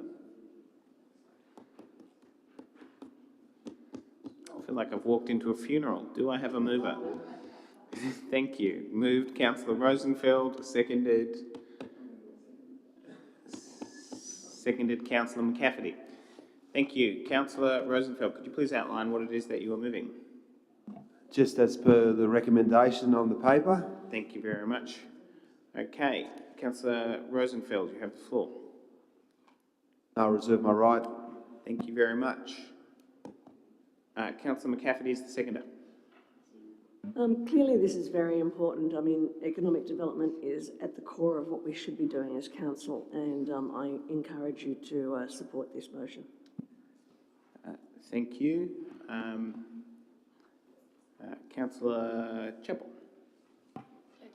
Just a question through to the relevant officer, Mr. Mayor, just regarding our previous discussions that we've had about limits on short-term letting, just wondering whether the relevant officer can advise whether that would appropriately be in this policy and where we currently are on that, please.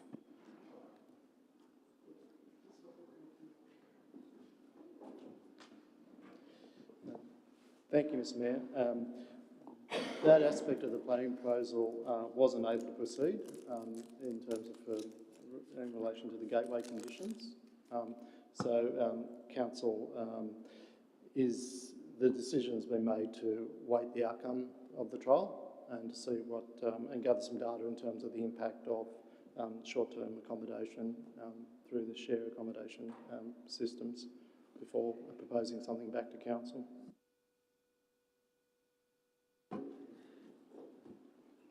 Thank you. Just a question to the relevant officer, that if we were not to pass CP 5022, then there would be no fine grain, no character, consideration for B1 local neighbourhood centres at all. There would be, and that would be, because that does a lot of heavy lifting in terms of maintaining the character of a particular area for those clusters. So that this is almost... Okay. Through to the relevant officer. Yeah.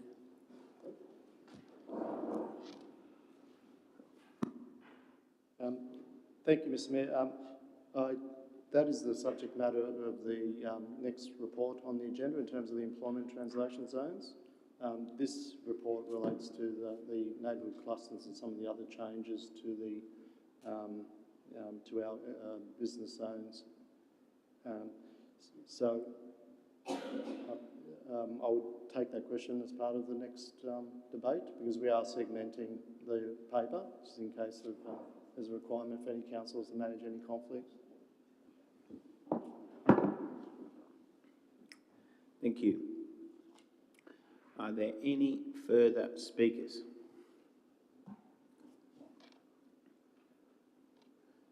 There being no further speakers, Councillor Rosenfeld, in moving... do you wish to close the debate? Put it. Okay. Now put it. All those in favour? Sorry, no, we'll have to go through. Councillor Pantafini. For.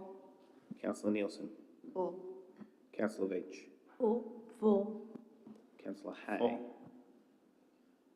Councillor Luxford. Councillor Chappell. For. Councillor Rosenfeld. For. Councillor Olive. For. Councillor McCafferty. For. Councillor Wilson. Councillor Said. Councillor Burst. Councillor D'Souza. The Mayor is for. I declare that carried unanimously.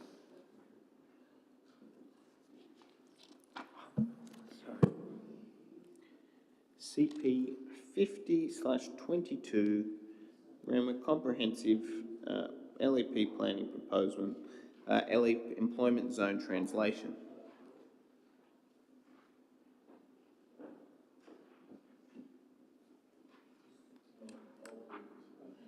Moved Councillor Said, seconded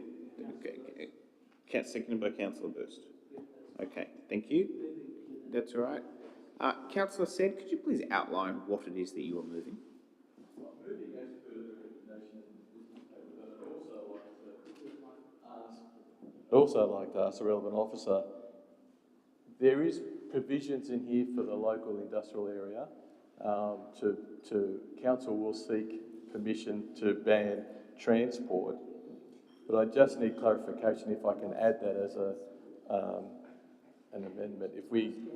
I'll put it this way, I took some notes.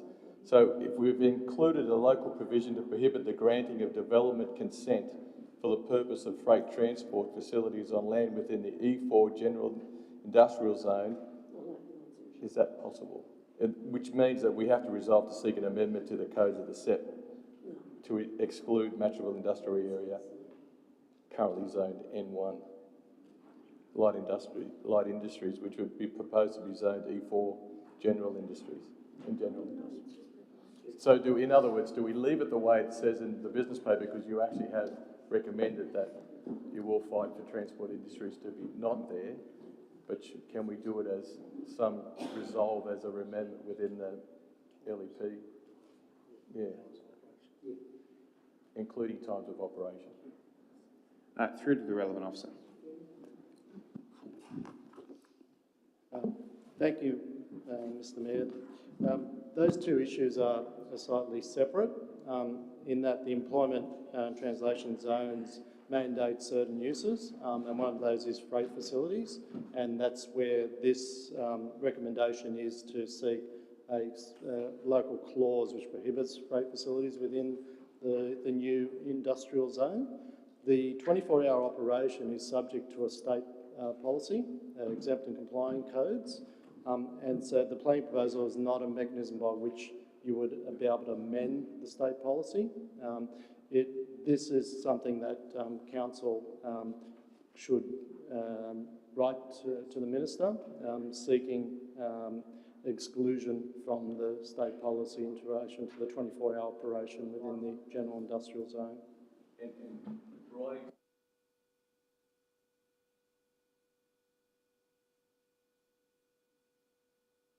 Discussions with the minister, but there's no proposal to write to the minister, is that correct? Thank you, Mr. Mayor. Not in this recommendation, no. So I can confirm, Councillor said it is my intention to run. Well, I'll put it in there then as part of my, that we'll write to the minister, and I'll leave it up to Mr. Kyriakou. As per what is written in here, there's a good argument of why it shouldn't happen, and I put down that we write to the relevant minister and ask for exemption. Is that correct, relevant officer? Or? There's enough information in here to write to the relevant, to ask the mayor to write to the minister. Yep.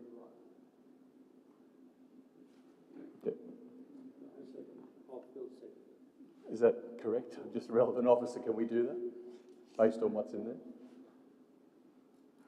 And in other words, do I need to actually have it down as not an amendment, but to add it to the actual document resolution? Through to the director, or through the acting director. Thank you, Mr. Mayor. It's not a recommendation in the current paper to write to the minister, but if that is a resolution of council, it can be added to the recommendation.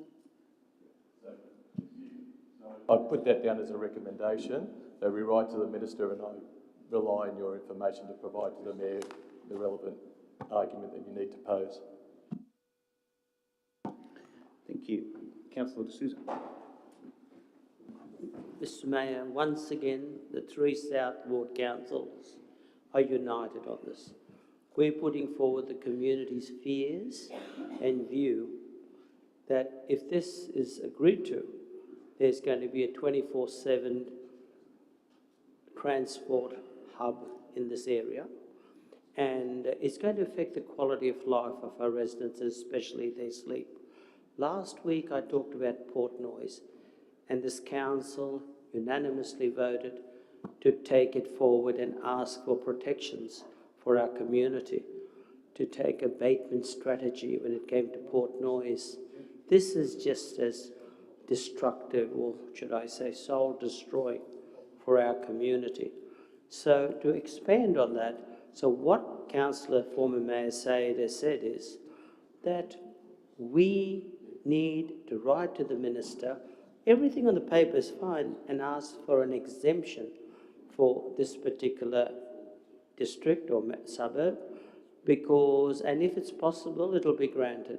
So I think I discussed it with both Mr. Kyriakou and Stella, and I would like them to give us guidance or wording so that we can get an outcome the community will be happy with. Could I ask the relevant officer to help word Councillor Said's motion? Thank you. Through to the relevant officer.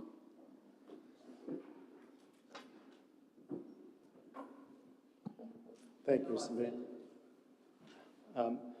May I suggest to council that it is to write to the minister to seek an exemption from the SEP exempt and complying codes in relation to the hours of operation and trading for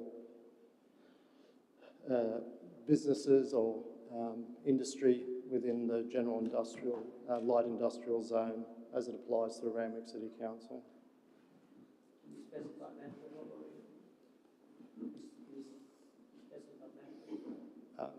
We can, thank you, Mr. Mayor, we can elaborate on that in terms of the letter to the Minister and provide the rationale.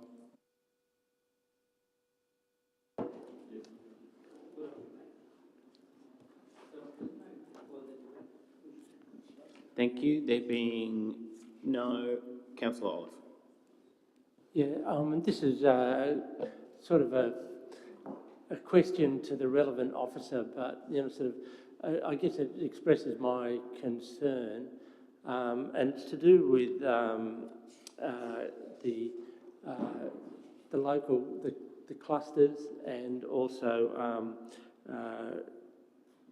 with the recommendation A Part 5, include a new local provision requiring any new development in the E1 local centre zone to consider existing character and retention of the fine-grained village character of development located within neighbourhood centres. Now, that does a lot of heavy lifting in determining any new development with consent. It's expressed somewhere in the documentation that this could be supermarkets, but the response from council staff was that the area in neighbourhood centres is probably too small. So its size is one thing, but also it talks about the character and the fine-grained village, or the existing character and the fine-grained village character statement here as being another reason why you may not have, say, flash supermarkets or a range of other things. But if you look at, what is permitted with consent, I mean, it can be service stations, I mean, it can be registered clubs, it can be supermarkets, medical centres, a range of things that may not be suitable for particular neighbourhoods where you, at the moment, in residential areas, you have clusters of shops. Small clusters of shops, your local shops. I think that I'm completely in agreement with the exemptions that are allowed for these particular clusters. I think it'd be great, if we have small-scale cultural activities that are able to occur. But I guess what I wouldn't like to see is that these become in some way, soulless and developments that lack creativity in areas which they don't belong. So I guess to get to the point of my question, it's is there some way of, will there be some way down the track of creating some kind of transparency as to how the decision is made as to what is existing culture and existing and also fine-grained village culture of a particular neighbourhood centre? And for example, would those findings be published or somewhere, or would would the local community have access to that kind of information? I mean, I know I'm throwing my hands up, but to the relevant officers. Through to the relevant officer. Thank you, Mr. Mayor. Yes, it is an LEP provision that's being proposed at the moment. So that would help inform any developer controls. That would assist in complementing the objectives behind that particular clause. And as you said, it's determining the character of each particular neighbourhood centre, its rhythm and pattern of shop fronts, which sometimes, if it is only a small centre, some of the smaller neighbourhood centres, and you do have a large footprint establishment that occupies and dominates that centre, you lose that variety of services and amenities and other shops that would be normally there if there is more variety and consistency in accordance with the previous or the current character of the area. So it's trying to work against that and keep a balance there. So the development controls will look at each particular town centre, and there may be specific identification of opportunity sites or recommendations that even if you do have a large footprint, commercial premises, you may still be able to occupy that footprint, but there may be shop fronts that provide that interactivity across the front of that big footprint of a commercial premises, if you know what I mean. There might be an entry, you end up into the larger space of the supermarket in behind, but towards the street, you've always got that presence of some sort of active frontage. So there are ways that we can sort of develop those controls and make them suit the particular town centres that do have that fine-grained pattern. Just to be clear, some of that will be sorted out in the DCP. Yeah. Through the relevant officer. Thank you, Mr. Mayor. Yes. Thank you. There being no further speakers, we'll now put the motion.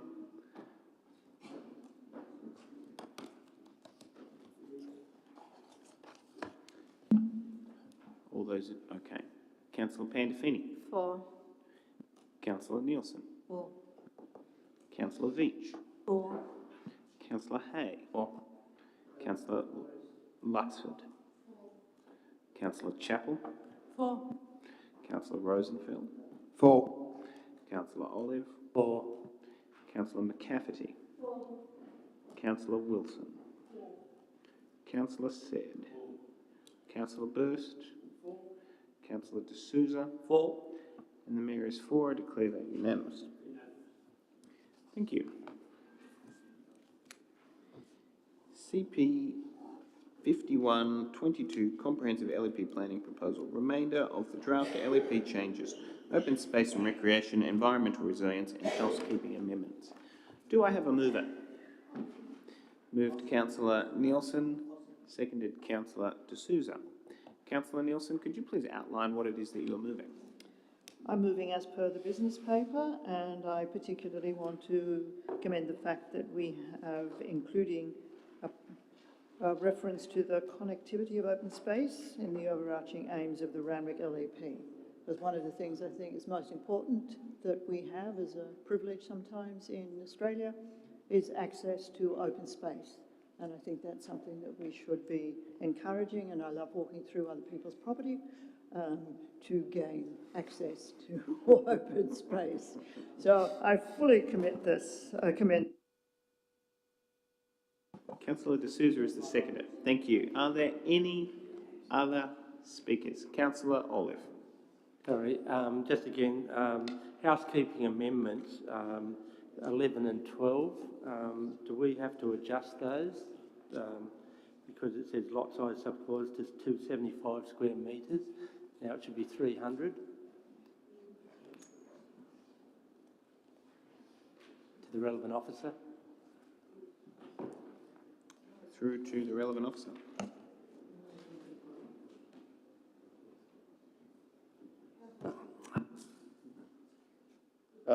Thank you, Mr. Mayor. Look, the substantive reports that Council resolved on will then flow into these into the housekeeping amendments, and we'll certainly rationalise those with what Council's resolved. Thank you. Are there any further speakers? Okay, there being no further speakers, Councillor Nielsen to close the debate? No, thank you. We'll now put it. Councillor Pandolfini. For. Councillor Nielsen. For. Councillor Veach. For. Councillor Hay. For. Councillor Luxford. Councillor Chappell. For. Councillor Rosenfeld. For. Councillor Olive. For. Councillor McCafferty. For. Councillor Wilson. For. Councillor Sett. Councillor Burst. Councillor D'Souza. And the Mayor is for. I declare that carried. Thank you. There being no further business, I declare the extraordinary council meeting of the 30th of August now closed. Thank you very much, councillors.